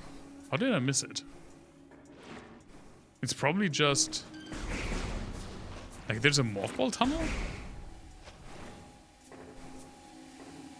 Oh, there is. Nay! God fucking damn it.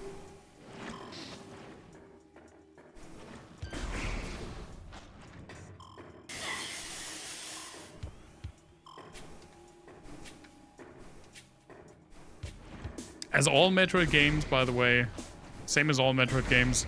This game is actually a lot of fun to watch speedruns of. I mean, it's probably also really fun to speedrun, but I mean, you can see that I'm not about that. Oh. I don't know why that startles me. I just don't expect it when I fire a missile. Okay, we would need bombs for this. I don't have bombs yet, so...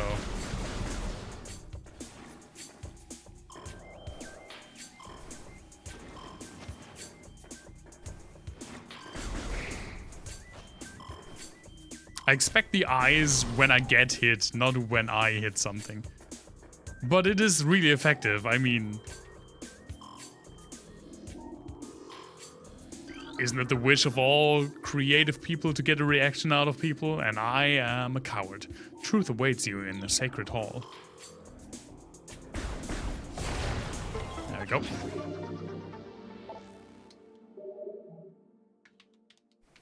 I don't know if that was sacred, but it definitely was worth it to me. Ow, ow, ow. There are more views. There's also that up there. I don't know how to get there.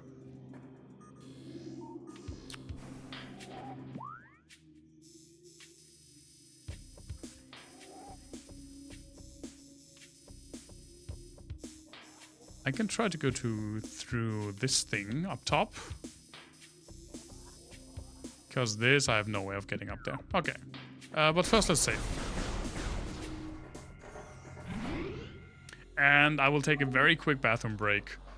And then we'll see where we end up next. I'll be right back.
There we go.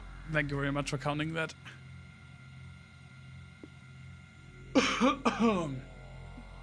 Yeah. I don't know where that came from. I have been having like a little bit of a cough or like raspy, what's it called, throat for a while now, and it annoys me a lot. It's so on. It sure is. I'm always tempted to just, and I have done it. Sirs, please. I've done it in the past to just put one up during like the intro screen when the music's playing.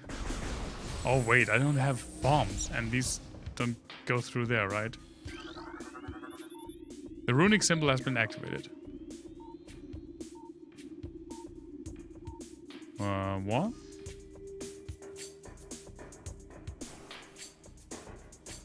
Because sometimes, you know, you get... Just before the stream starts, you obviously have to go, like, stress pee. Not that I'm incredibly stressed by streaming. I mean, this is a hobby, and I mean, I would literally just play games anyway in the evening. Thrice is maybe a little bit too much.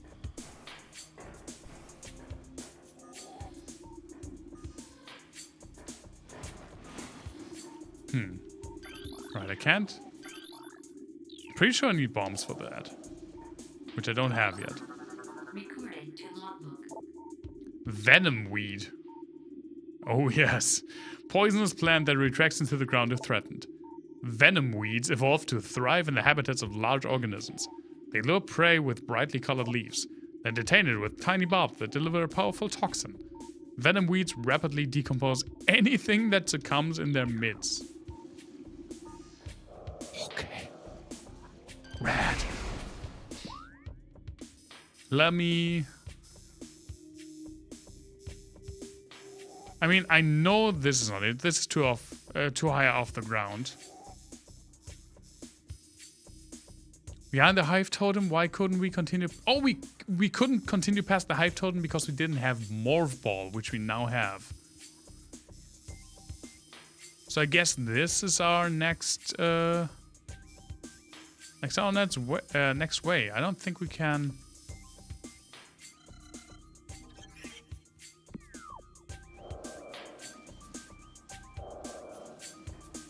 Like continue through there. Mothball. I have never in my life, I was about to say encountered, which is a weird way to phrase that. I've never in my life seen an actual mothball. If you know you're going to do random social interactions in like 10 minutes, you go now and then just prior to it, and there's still a delay another time. You're right. You're very much right. You know me so well.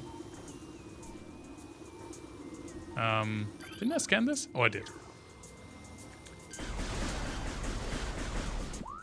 Check the map again. I'm pretty sure I cannot go through this section. Well, we can check it out again, because I legitimately don't remember. Was it the heat thing? I think it was the heat thing. I'm like 99% sure it was the heat thing. Damn you. Yet, terrible short-term memory. We are about the same. Yeah.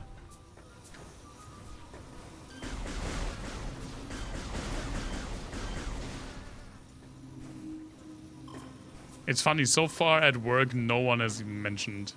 I mean, they see how much tea I drink, right? So I guess no one is surprised when I run to the bathroom like every 45 to 60 minutes.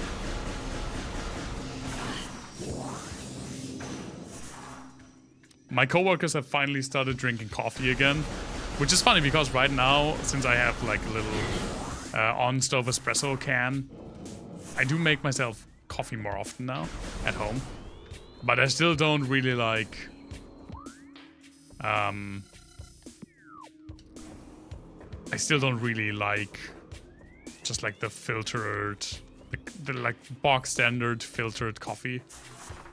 This was the way, right? Yes, good. But I think it's funny because the only reason my coworkers stopped drinking coffee is because apparently no one bought coffee. We have like a small tea drinker faction, and we have a slightly larger coffee drinker faction. And with the tea drinkers, which I belong to, it's no issues ever that there would be no tea, because we all just bring our own tea, and you can take the tea from your coworker. It's fine with us. But with the coffee drinkers, they apparently couldn't get it done for like 6 months to figure out who the fuck should buy another pack of coffee, so they just stopped drinking. That the coworker also takes your tea? He used to, but he completely does not drink. I mean, again, it's fine if my coworkers take my tea. He was just doing it to an exorbitant amount without ever buying tea himself. But he doesn't do that anymore because which is probably a good move, just doesn't drink anything with caffeine anymore. And I drink pretty much exclusively tea with caffeine, which is also probably not good with how much I drink. Should probably do like a detox at some point, even though it will fuck my schedule up even more. I mean, I already sleep horrendous, like during the work week.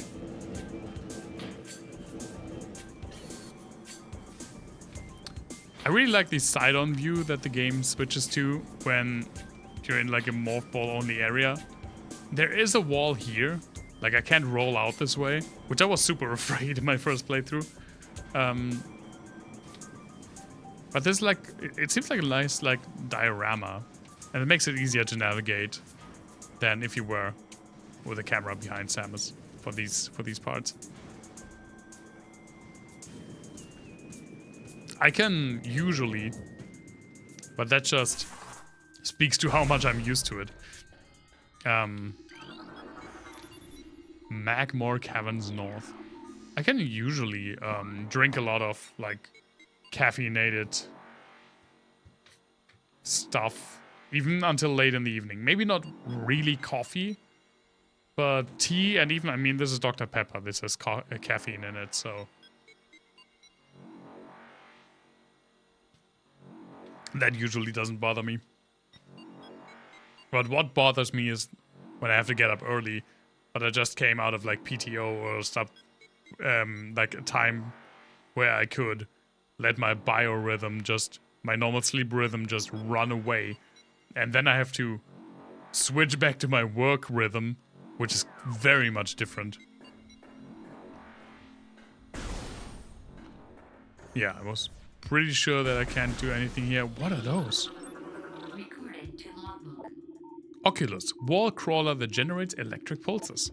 The Oculus exposes its single eye when active. The electrical field that covers it is enough to deter most predators. But the Oculus detects anything capable of presenting a real threat, it rejects into its impermeable, that's the word, impermeable shell. And you're just a wall wasp.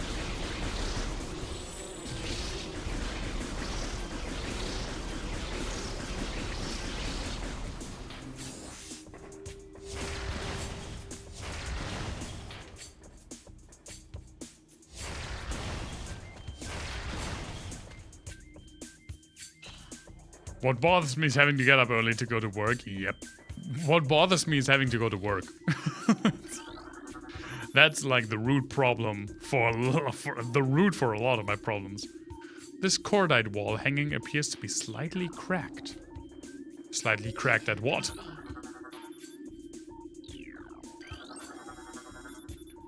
Ruined wall has a wall wasp hive. Recorded to logbook. The cries of this dying land echo in our ears as we Chozo watch the great poison seep ever further into the living pulse of the planet. The dark energy sinks into the trees and waters, devouring all life. Peaceful beasts die by the thousands. Some creatures survive, but their forms grow as twisted and evil as the force that fell from the sky. Many of these mutated monstrosities remain small enough to do little harm, but others grow enormous and threaten our very existence.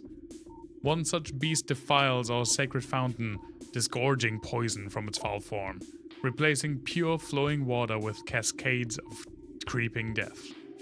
Even in the face of such horror, we Chozo do not turn in fear. We are all that stands in the way of this great poison, and it is our duty to contain it. Slightly cracked or cracked slightly. That is strong hive presence. Burn Dome. I want to go to the Burn Dome. But yeah, there is a difference between being slightly cracked and being cracked slightly. This decorative object is obstructing the path along a magnetic track. 4 runic symbols adorn its surface. Matching symbols within this area must be scanned to gain access.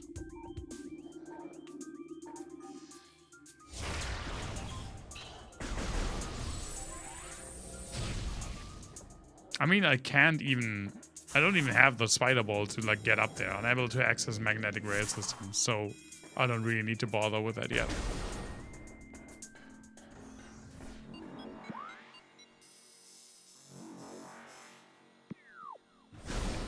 We go this way round. Wee ball! I love Morph Ball. Morph Ball is just... It's so simple, but it's one of the coolest abilities in any video game. I don't know why. I just love it. You become Ball, because Ball is life, and then you just move through tiny spaces. It's amazing.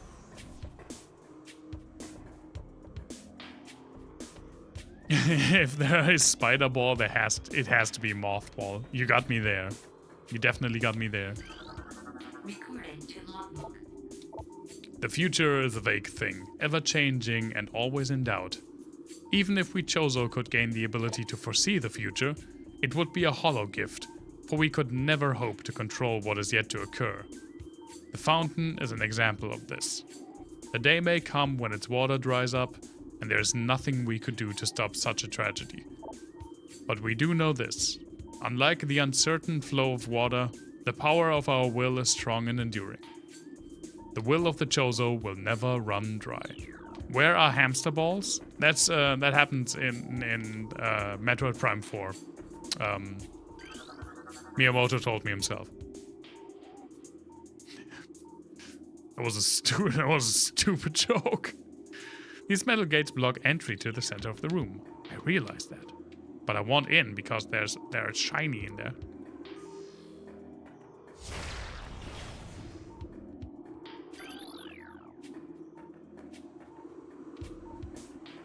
Ah.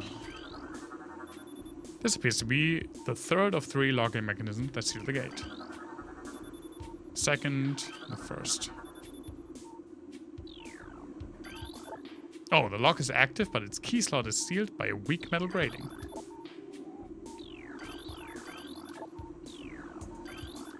And its key slot is open. Okay.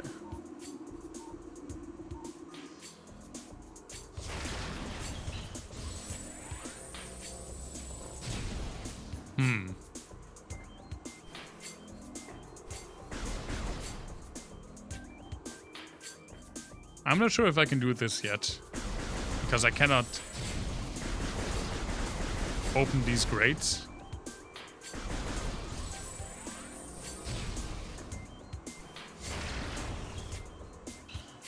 Yeah, it doesn't seem like our weapons do anything. The weapons that I have, at least.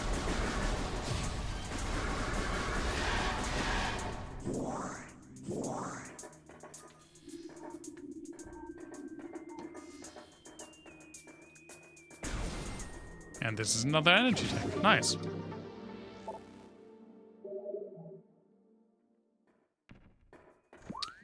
But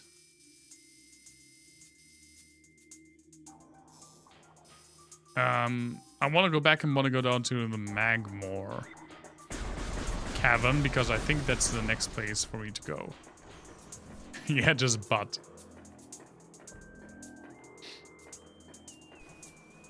It's one of my favorite running jokes with the Z Frank videos. Is the butt spiders. I'm sorry, butt spiders. It's so stupid, it gets me every single time. And I enjoy it every single time, even though I know it's coming. It's not even really a joke at this point, it's more like a catchphrase. Because it has to appear.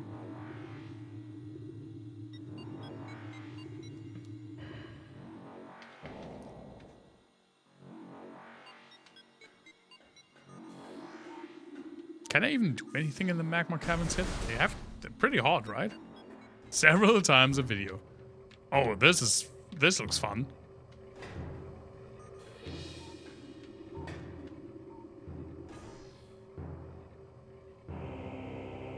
Oh, right. This area has really good music. I'm talking about the music again, I'm sorry. There's no fall damage in Metroid, right? Probably not.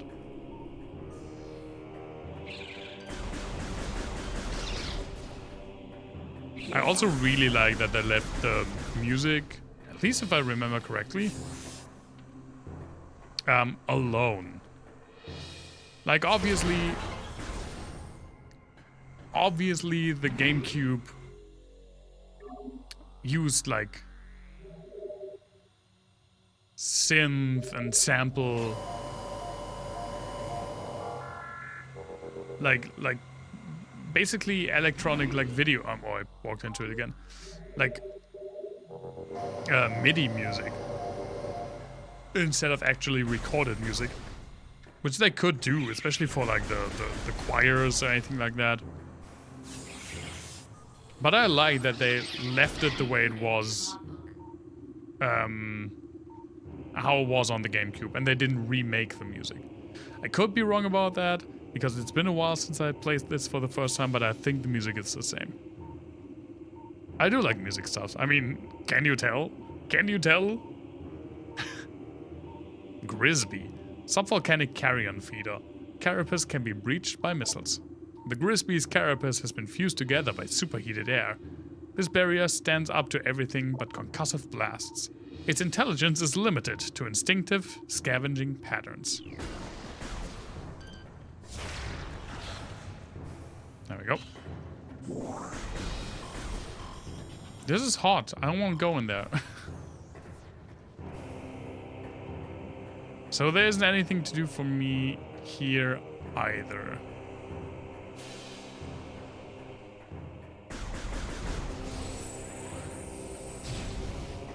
Which means that now I have to climb my way out of here. Which isn't like the worst thing in the world. But apparently I sucked at jumping during my first playthrough. Because I thought all of this was terrible. But it's actually incredibly easy. Now watch me fall.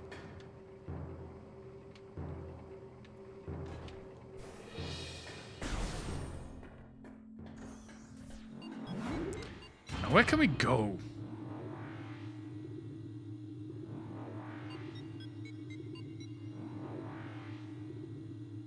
We do have missiles, we do have Morph Ball. Those are the items that open stuff up for us.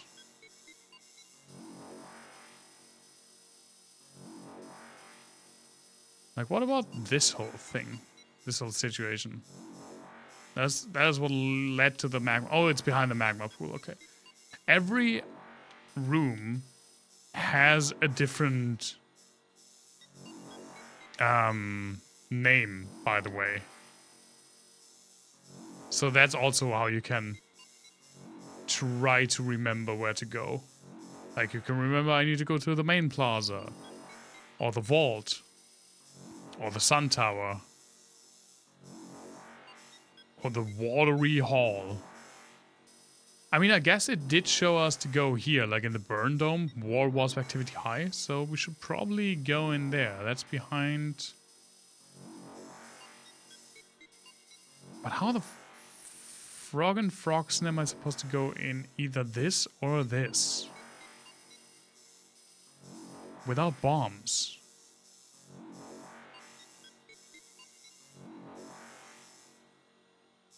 We could also see if something new opened up in the overworld. Like in the Talon overworld. Where even am I? I can go right, I can go down. This way. So it loops around.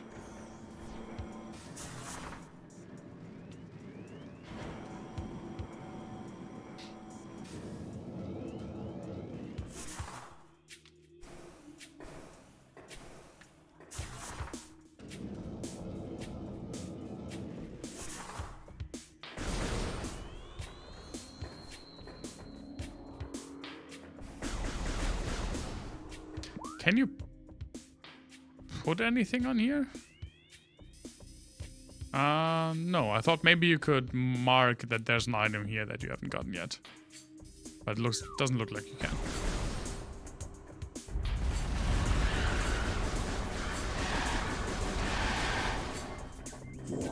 Out of my way, fuckos.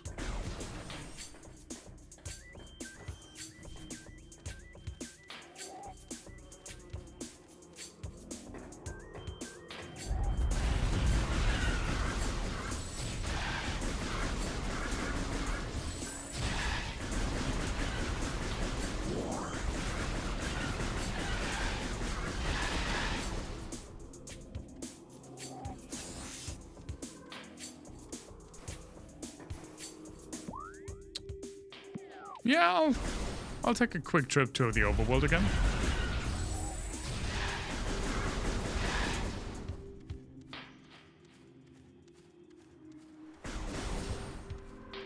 See if there's anything that opened up with, like, missiles or the morph ball. I mean, what did open up is there is a... Wait, didn't I say there were bombs? A bomb upgrade? I love, by the way, that we go down to go to the overworld.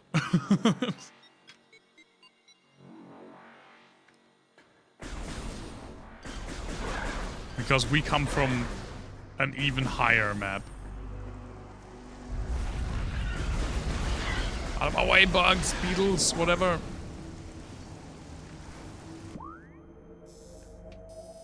There's a missile door.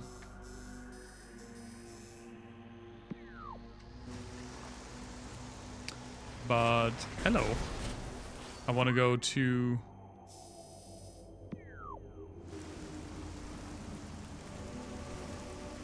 the landing zone, whatever it's called, landing site, first. Because I want to see what was down there. It's probably just bomb capacity that is like preemptive. I don't get bombs from it, but when I get bombs, I can have more. Like, this is what I mean. Oh, it's just... oh, it's missiles. Okay. It just looked weird from an angle. And in here?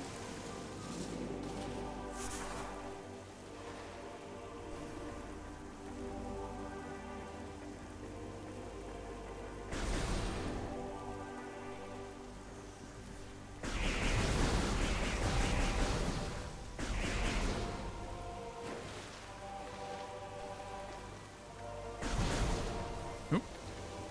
No, get up there! You can do it! I can't do it. I don't know if there's anything even... there's even a reason why I want to go up there. I guess not.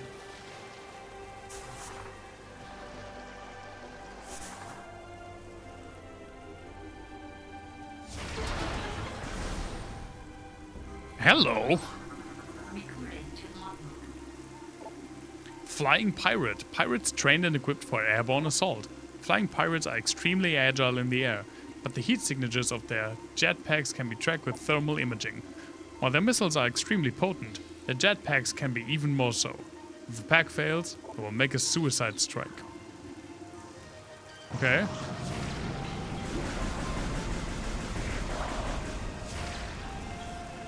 Where the fuck are you going? They fucking left. They fucking left me. And assets indicates a viable attachment for the grapple beam, which I don't have. This crate appears to be the same type of container found on the Space Pirate Research Frigate.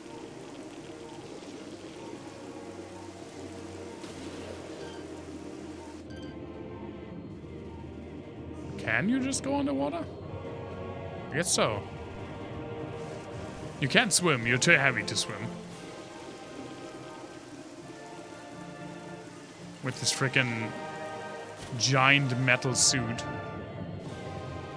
But you can't just walk underwater. Apparently without thinking about oxygen. I can't jump very high though.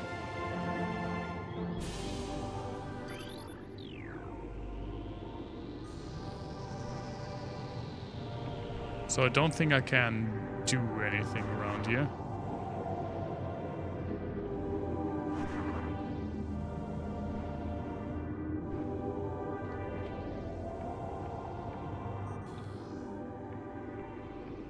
I mean, yeah, water pressure is a thing, as we learned when those freaking billionaires got demolished trying to visit the Titanic with what amounts to like a soda can.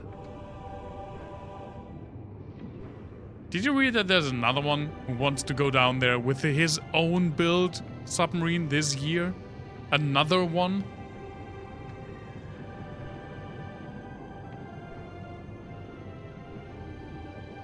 Yeah, I forgot. I forgot his name. It is natural selection, yeah.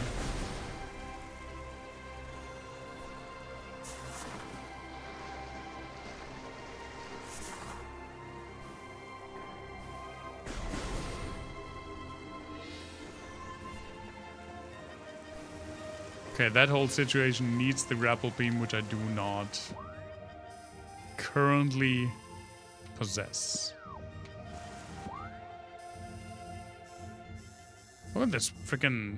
Oh, frigate crash site. That's, I guess, where the frigate crashed. I don't think I can go in any other of these doors because they are too high. Maybe this one?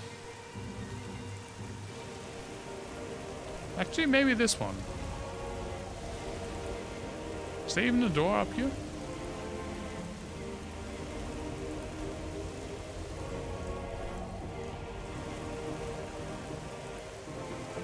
There is. Excuse me? Excuse me! Recorded to logbook. Seedling, plant-based ground feeder. Dorsal spines can be ejected in self-defense. Okay.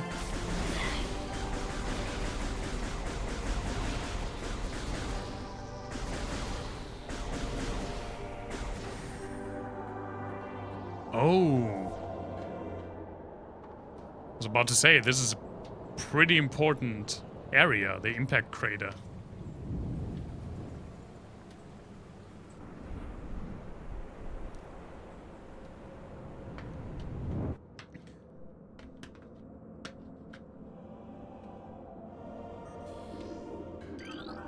Recorded to logbook. A new pirate data entry has been downloaded. Space pirate encrypted data decoded.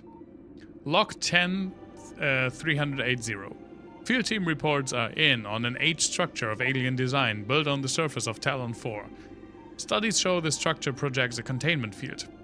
This field bars access to a prime source of energy within a deep crater.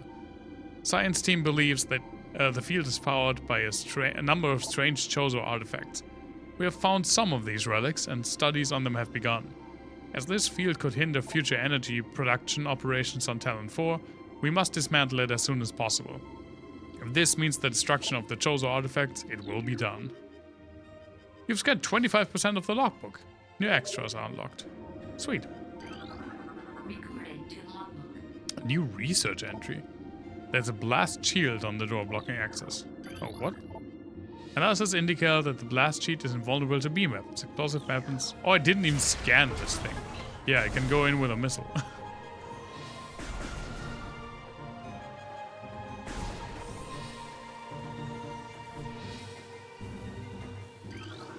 Recorded to logbook. The containment of the Great Poison. This task has fallen to the Chozo, and we will not flee from our duty, even as we suffer with the land and its creatures. We will pour our will into the 12, the artifacts which form the lock that holds this great evil at bay in the depths of the planet. This lock must stand up to all who might come to assault it. To preserve the power of the seal and to protect it from those who would meddle for their own design, we will spread the artifacts across the land, hiding them from prying eyes. The lock must never open until the day comes when this disaster can finally be put right. So, hello birds. Can you guess what our main objective is? Yes, we are finding all the artifacts. Recorded to logbook. Throughout our living nightmare, as we battle with this unyielding darkness, we Chozo see a light. This light glows with promise, chasing the shadows cast by the great poison and purifying that which has grown toxic.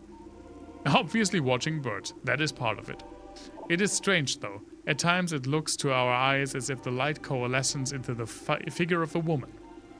Burning brightly, the luminescence descends from space, then retreats back into the infinite blackness from whence it came. And this prophecy comes to pass when the light recedes. The Chozo's long vigilance of containment will finally come to an end. Trivia!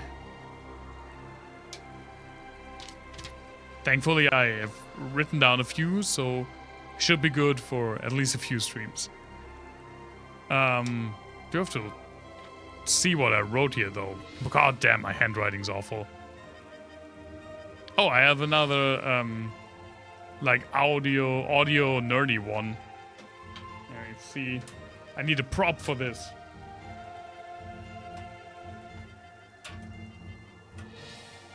I cannot get the prop out of my drawer.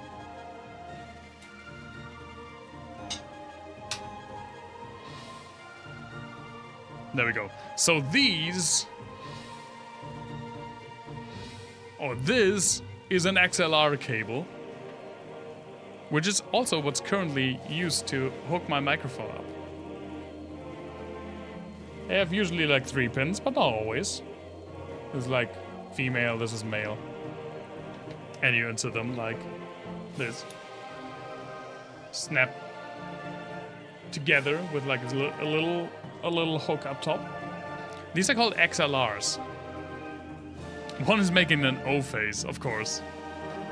Oh, that kind of O face. Well, that's a different one. So, for the longest time, I did not know what XLR stood for. I mean, no, it still stands for something. And to be completely honest, I still don't remember the abbreviation because it's absolutely unnecessary to understand where what the buttons, the letters mean. It's something like extra lock because it locks tight. They are a design made by Canon, the camera producer, and they were first introduced on Canon cameras in the 60s, I think. And because they were such an ingenious design, they were quickly adapted in pro audio gear everywhere, especially first in the USA. Later on in Europe, we in Europe had our own standard. We had 2 actually. We had the DIN, which was just a 5 contact plug that did not lock, and that was very flimsy. And then we in Germany had Tuchels, which were also 3-pronged like the XLR, and you would lock them together and you would twist to connect them so the connection couldn't come apart. But they were also really flimsy, so they were pretty soon changed against the XLRs.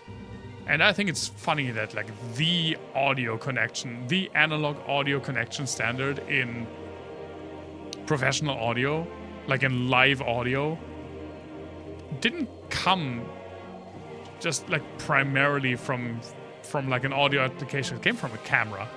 I think that's funny.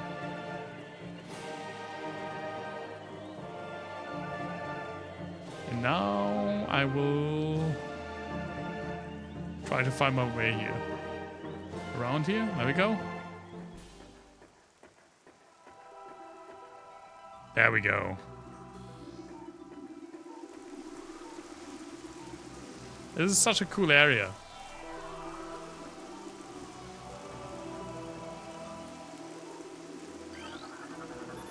This is a Chozo artifact. Collect it, then scan the totems here for clues on the locations of the remaining artifacts. Together, the artifacts will open a path to the center of the impact crater.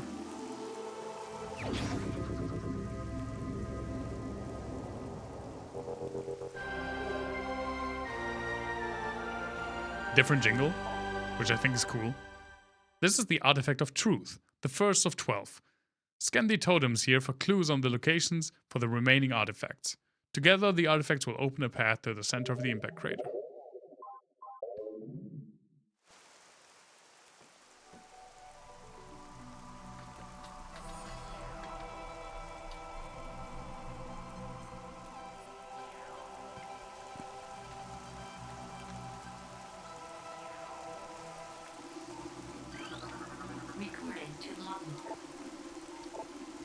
A sun chamber high atop our ruined home became the nest of a great beast and a source of corruption. Many Chozo spirits have been drawn to this tainted place. Release their bond to the world to claim the artifact of Wild.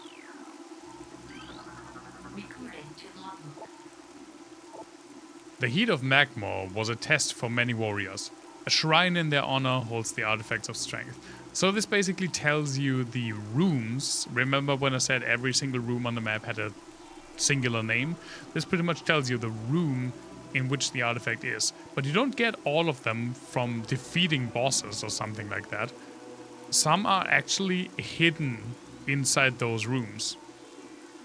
Like maybe behind a bombable wall, or maybe behind a puzzle, or maybe behind a breakable, like, thing that you can break with a missile. Stuff like that. Very Metroid, to just hide important story things in the same way that you would hide, like, a bomb upgrade. Within the ruins of our home, we honor our fallen elders in the Great Hall. A chamber beneath the statue holds the artifact of World.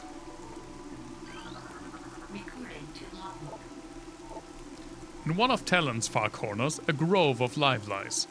Reveal the pillar beneath the waves to find the artifacts of Chosen. Did I already have this? Oh, the artifact of truth has been returned.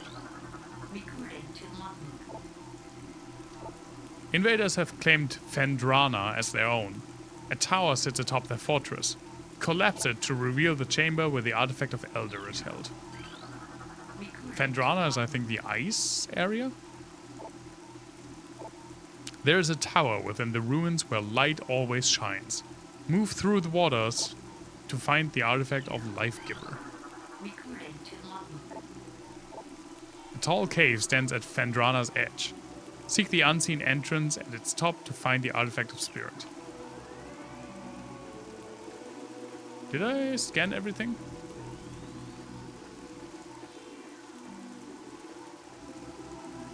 I think I did. But I'm also paranoid. I mean... Logbook, artifacts. No, I didn't scan everything. 3? 4? Maybe there are 4... Are there even as many statues here? I mean... Oh. 1, 2, 3... Yeah, 4. I can't scan 4. At least not yet, I guess. They're not active. Maybe when I return more artifacts.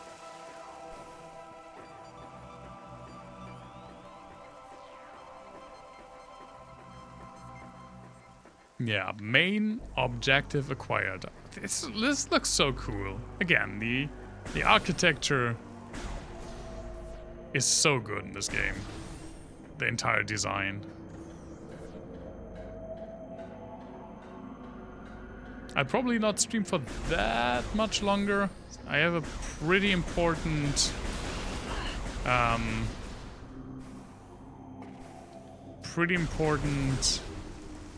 appointment at work tomorrow, so I don't want to be...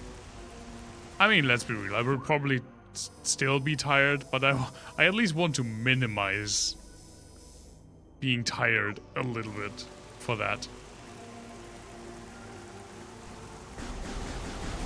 Oh, is he? I definitely still want to check out if I can go through that.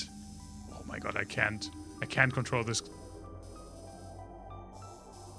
map. Wait, it's not... Oh, it is gray. Okay. Kind of look weird.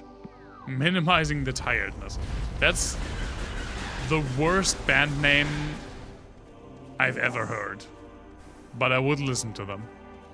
I mean, I just listened to an album by a band called 10 Ton Slug, so I would definitely listen to Minimizing the Tiredness. It's probably a... Oh, what's the name of the Japanese band that did the Frieza song? It's legitimately just a riff on that. What's the name? Maximizing the Hormone. Maximum the Hormone. Yet not maximizing. Maximum the Hormone. It's like a Japanese new metal band that did a song about Frieza that actually made it in like the into the Frieza movie. And I think it's a pretty good song. Apparently it's about landlords. It's not even about Frieza, it's how they compare landlords to Frieza.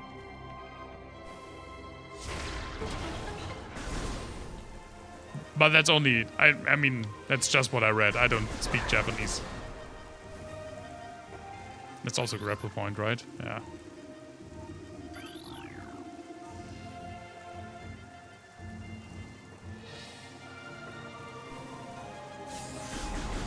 Not yet, no. I tried learning Japanese and I gave up. If I learn another language, which right now, with all the things that I want to do, seems incredibly unlikely, it would not be a language that has a different writing system as well.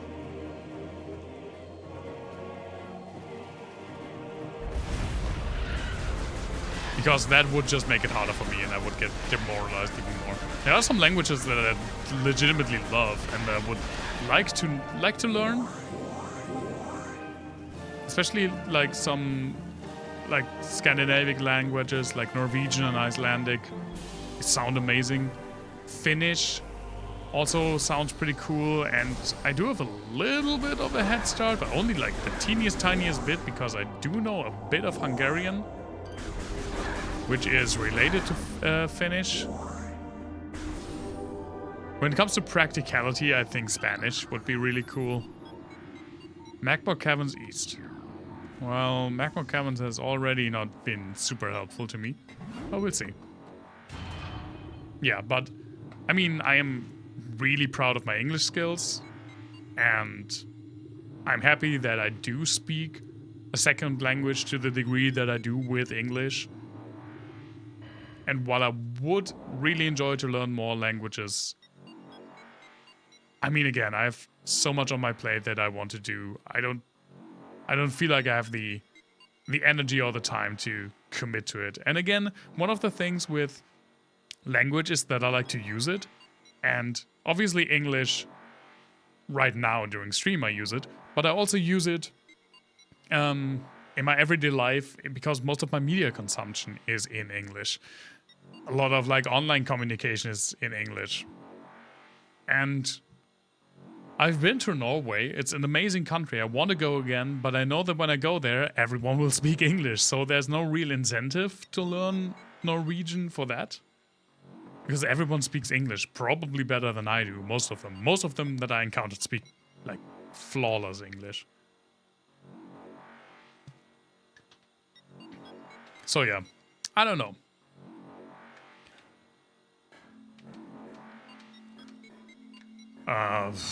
Could adventures go left? Question mark? That's nope, absolutely not. Well, okay, fuck me then. Let me just leave.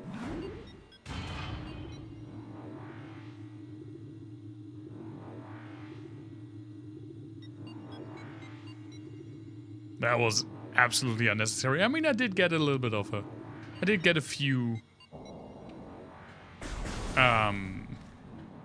missile upgrades by coming back here, and I did go into the temple to figure out our main objective. And I think since we are approaching 9 p.m. I will just go back to the ship to save, and then that will be the end of the stream. You can also go up there. But it's red. I definitely don't know what to use with a red door. Probably a different beam that I don't have.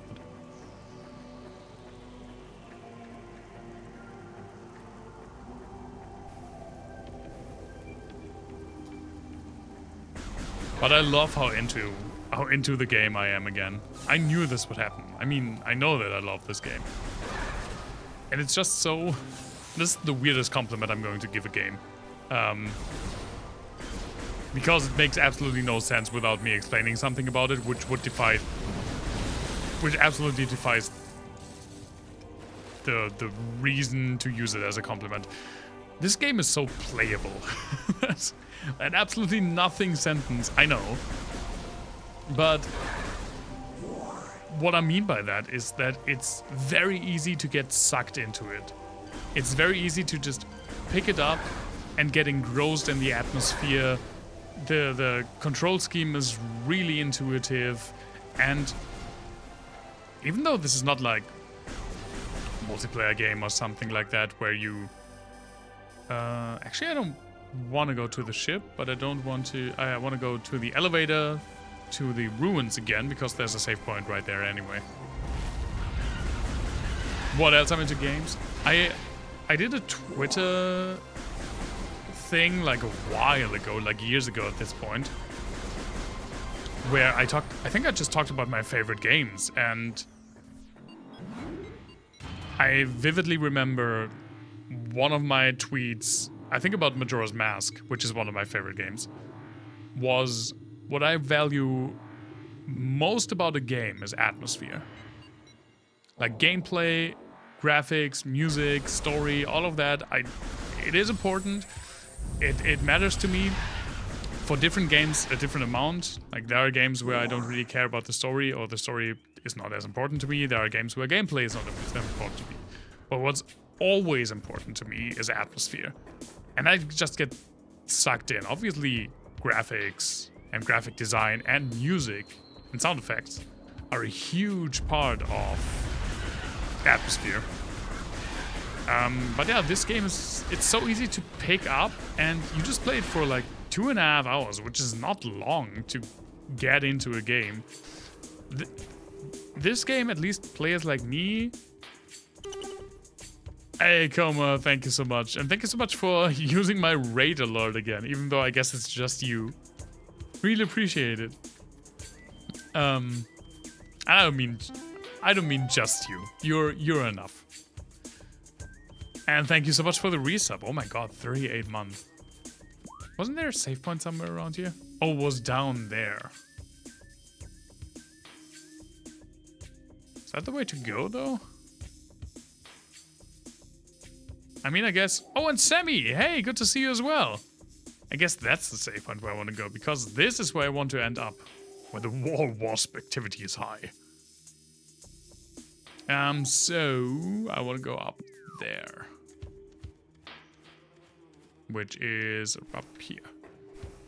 Yeah, it's so easy to get sucked into a game like this because it's immediately gratifying. Like, the atmosphere is obviously there, sucking you in. Then the gameplay is very intuitive, and it's immediately rewarding because it's immediately clear. Oh, you get an item. Where else can I go? And then you get another item. Where else can I go now?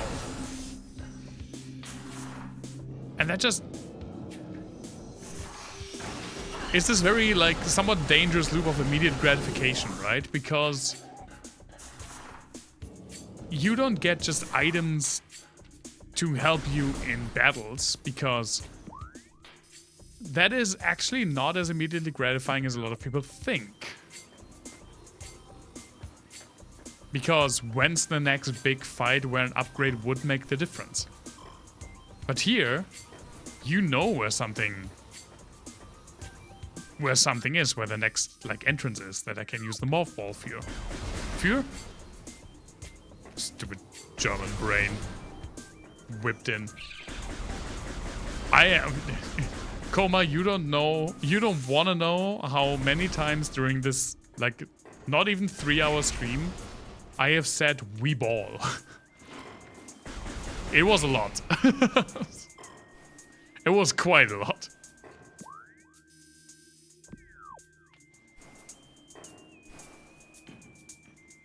I just want the bomb so I can get through there. Right? Yeah.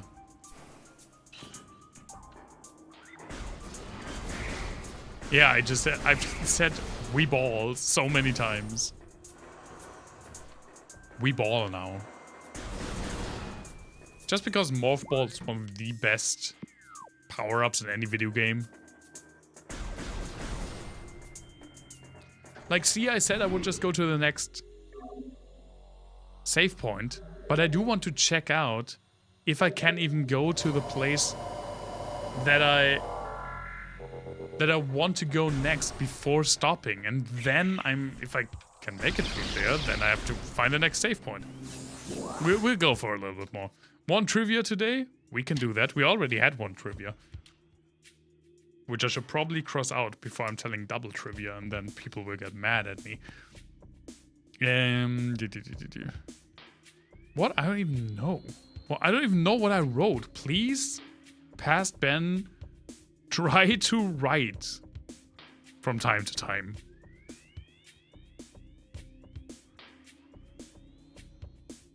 Oh, the I'm not a bot thing. That's such a nice callback.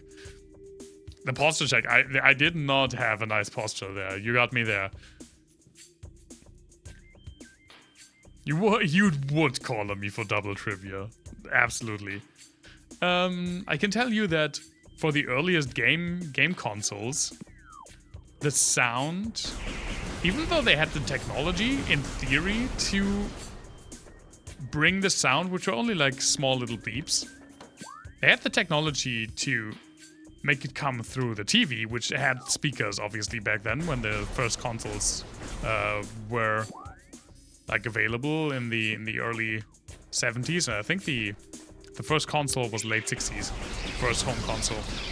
But they decided for quite a while not to do that because the console was supposed to be closer to you than the TV, and they didn't want you to rack up the TV volume too high because you were farther away. But the consoles had long cables while the controllers had short cables. So you had the console like on your lap or next to you on the floor. And so they built little speakers into the consoles. They didn't have to be great quality because there was only beeps and boops anyway. So they could just have them like right next to you without overpowering like for everyone around you, having them out of the TV speaker, which would have been louder. And Koma also got trivia. God damn it! I was so happy that I prepared, and now my preparation is like shrinking rapidly.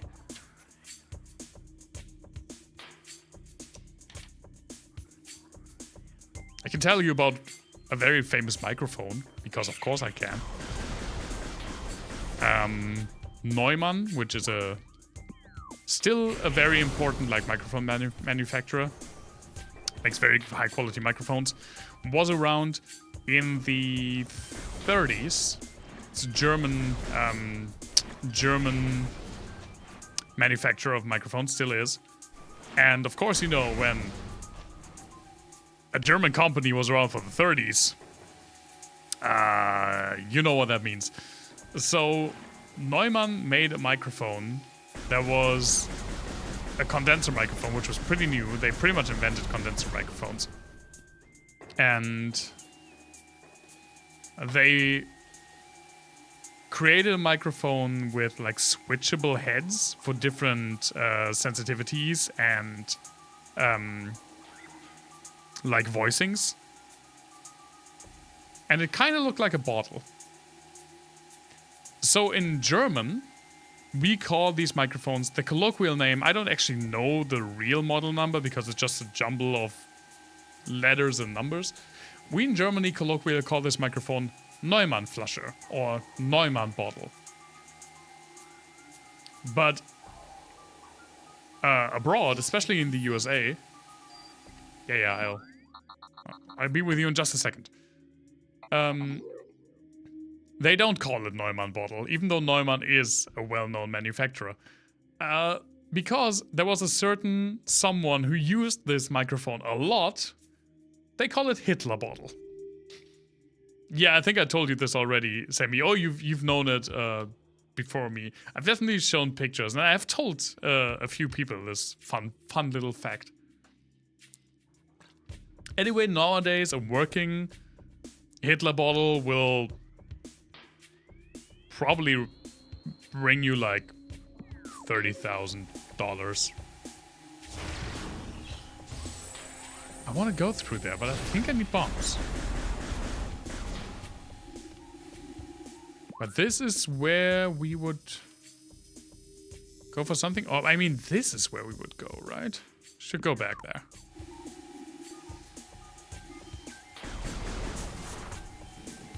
Let's go. Ow! My legs!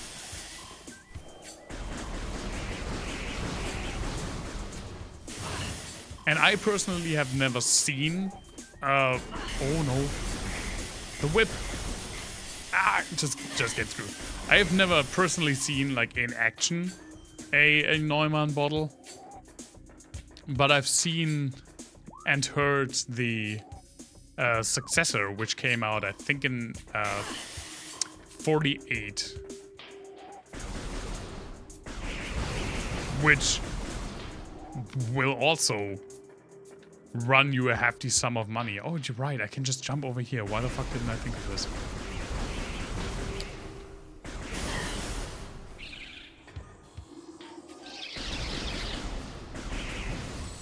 And yeah, that will also cost you a pretty penny. It is one of the, if not the most expensive microphone that I personally have ever handled. By handled, I mean I had it in my hands once under supervision. I did not record anything with it or something. But there's actually, there's like a direct line when it comes to like the Neumann microphones that are very well known and important. Like the next one would be the Neumann,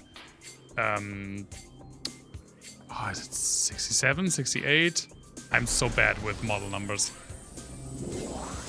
Like the 47 is the one that I was able to handle, an original 47 from that time period. And then the other one is from the 60s, which is the one that actually this mic is modeled on. I even have a little... oh no, this is modeled on the 47. Right, this is modeled on the 40s one where I handled the original. So I actually have a vintage switch on here that I can switch, and that will change how my voice sounds. It will roll off the highs to emulate how that microphone sounded back then. Which is cool, but I prefer my voice with more highs in them, because I do have a generally pretty deep voice, and it helps with contrast. And then, of course, the 86, which is one of the most well-known studio microphones in the world. This is one trivia I like to tell in general. I do have some that I just generally whip out if I need trivia to tell. Get out of my way, you eye lasers. Ow! Okay, I definitely want to go to the burn dome before I stop the stream. And then we have another nice like 3-hour stream. That works out. It's like maybe half an hour more or something.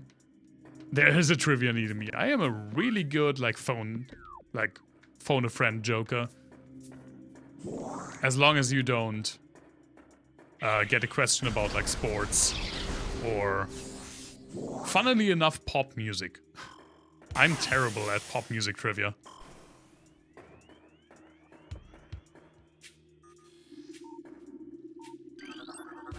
Recorded to logbook. New research entry.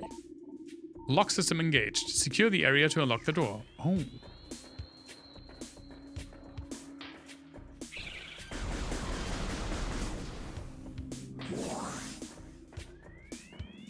What? Hello?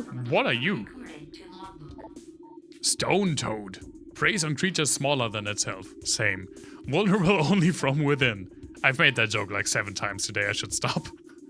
A stone toad is able to retain still for days. Or remain still for days. It preys upon creatures smaller than itself, inhaling them whole. Anything it finds undigestible, it regurgitates. Stone toads use their tusks as a last resort in combat. You wanna... Yeah, there we go. Ow. Okay. I think I have to get behind it, and then it acts like a shortcut barricade. Snoot the boob. It snooted my boob. It booped my snoot. That sounds better. Do those reproduce through their mouth too? The thing we saw didn't reproduce through its mouth. It just had a different mouth that it reproduced through.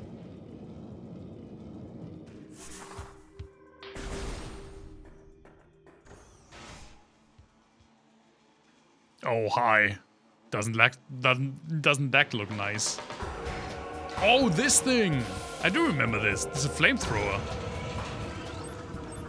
Recorded to logbook. Incinerator drone programmed for high temperature waste disposal.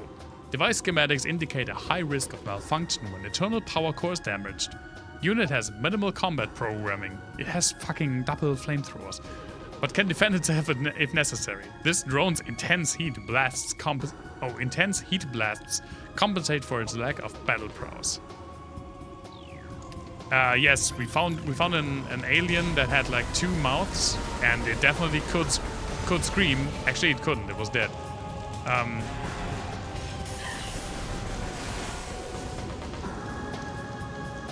but we learned that one of the orifices, the one in the tail, which was described as mouth-like, was used for reproduction, probably to lay eggs. I could go for some eggs. Man, sometimes my mind works in weird ways.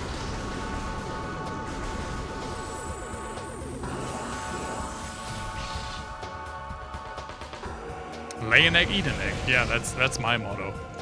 I usually only get to do the second part though.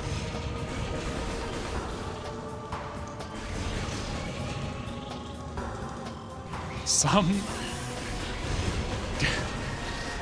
You know what? I don't know if I want to have the words "some nice alien ass mouth eggs" in my chat. But I think it is better for it. So thank you so much for that.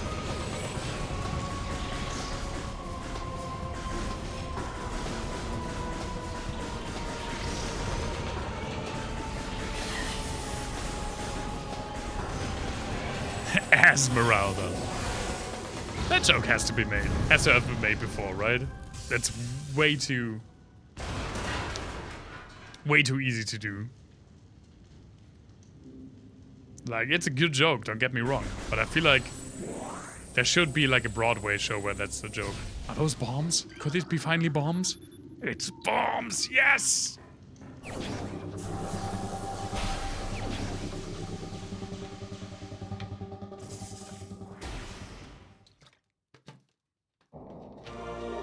Mothball bomb acquired. While in mothball mode, press ZR to drop a mothball bomb.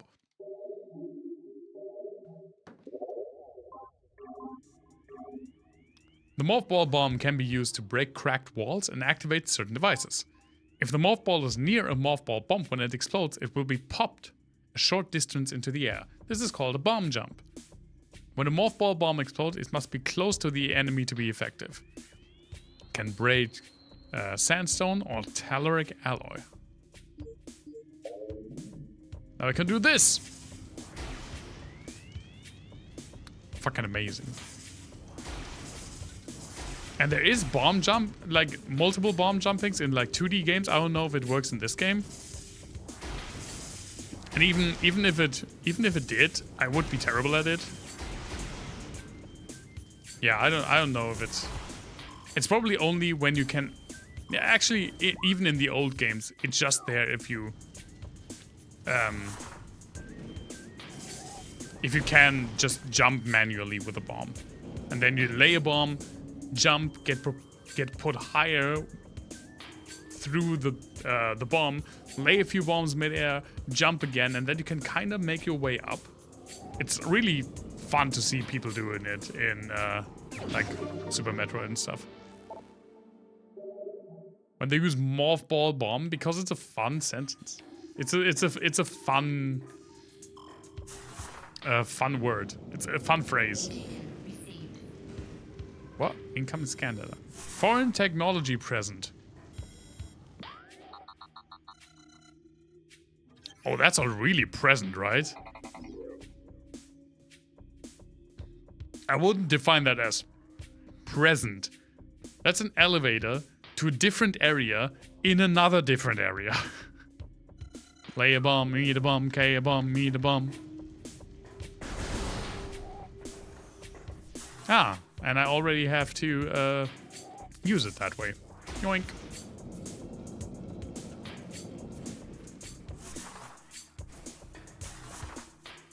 And again.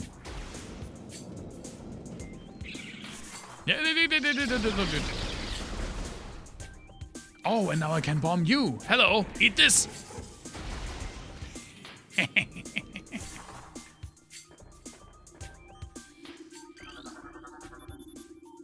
Basic systems appear to be operational. Device should operate once power has been restored. But what does it do, though? Don't just tell me a device has been operational, but I don't know what it is. Standard mothball slot. This slot is active. Oh. Insert the mothball, and detonating a bomb will usually cause these slots to send electrical impulses that can activate different types of devices.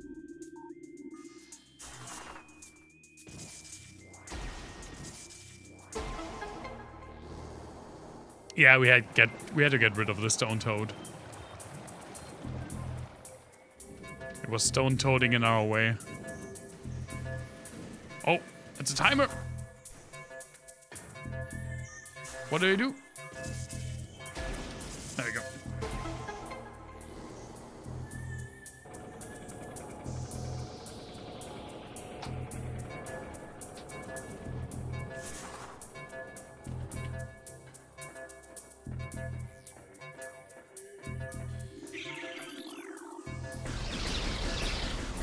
Ow. Oh, what is this? I haven't scanned this yet. Recruited to logbook. Large energy replenishes 20 units of energy. Okay.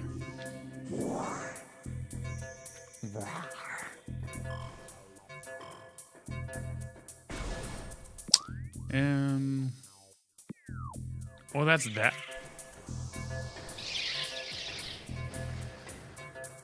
I go around here, go up.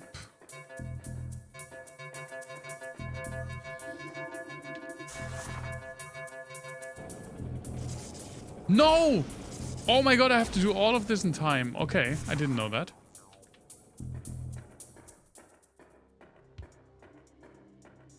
Mothball and Apfelmost. I don't even... Apfelmost. I don't know why I tried to say it like half English. Okay, at least I only have to do this. In time. Not the first one. Yeah, I figured it out.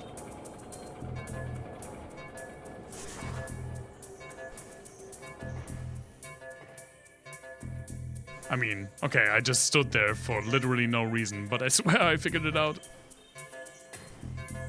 I'm just low, I'm not 20 anymore. Run, Samus! Ball up!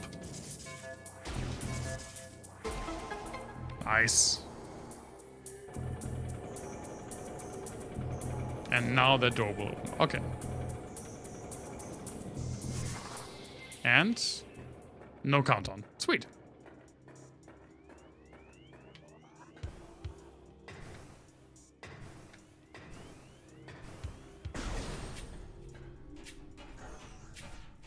And see, this was a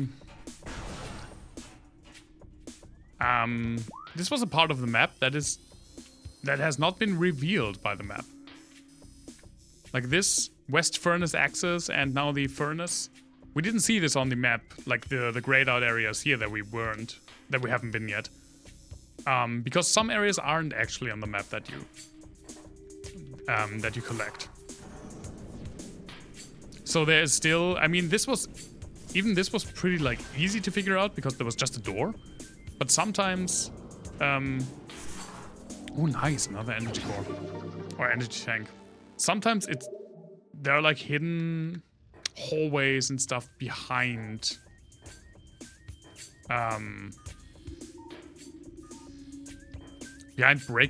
breakable walls and stuff.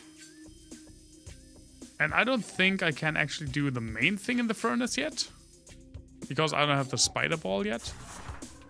But it was just a neat little secret to get another energy tank, which is always welcome. Yeah, I can't bomb anything here. Doesn't look like it, at least.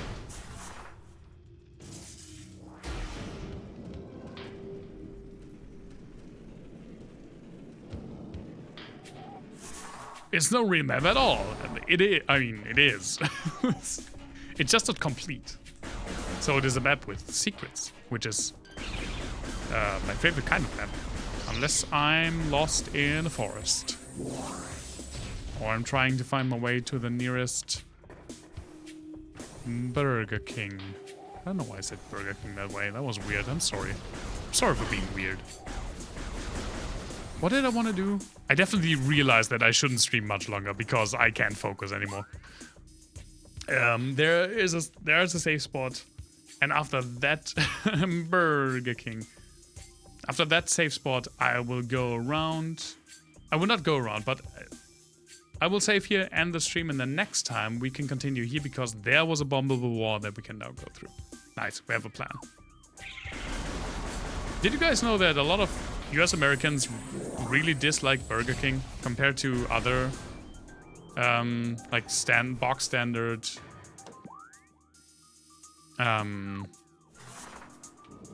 fast food, like burger fast food joints. Apparently their quality is really bad in comparison, which is funny because anyone, like in my experience here in Germany, anyone who prefers McDonald's over Burger King, which are the only real like big burger chains we have, anyone who prefers McDonald's to Burger King here is a freak, in my opinion.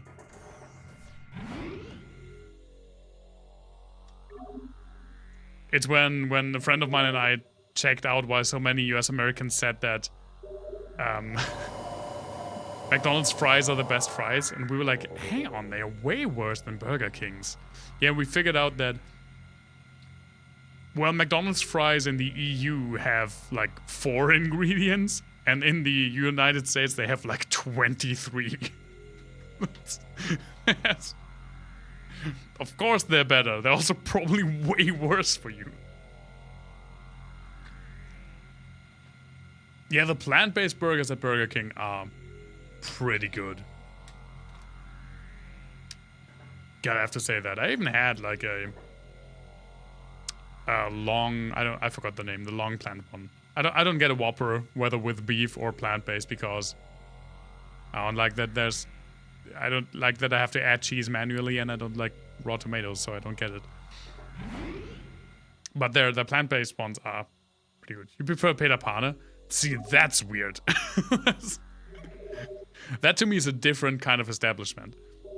That's not fast food to me. It's like casual dining, which is a different thing.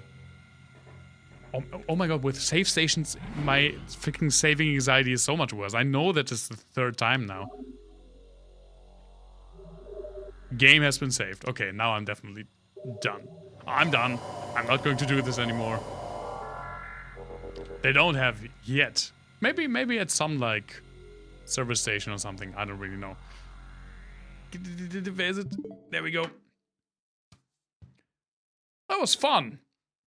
I like this game. I mean, of course, I've played it before. Just not the remaster. I was a bit skeptical because I used to play it on the Wii with like motion control, so you could aim at the screen instead of like playing with the controller. I'm usually not a big fan of like playing shooters with a standard controller and aiming with the dual sticks, but it works pretty well, and it's just an amazing game. It always has been an amazing game, and it did a good job with the like visual updates. Really digging it so far. But I wanted to stream until like I said like an hour ago that I would stream for like 20 minutes more, and now it's again a 3-hour stream. What can you do? But thank you so much for being here. This game will continue next Wednesday. Obviously, this will be our Wednesday game for the time being. It's not a terribly long game, so I have no idea what we will play after that. I have not made any preparations, but I do have some few ideas. And on Sunday, of course, we will continue Final Fantasy VII, which will also reach like one of its first like highs really soon, if I remember correctly. Stream some more Sunday. You have to be there Sunday or next Wednesday. Thank you so much for being here. As per usual, I wish you all a wonderful rest of the week. Stay safe, everyone. Stay healthy. Bye-bye.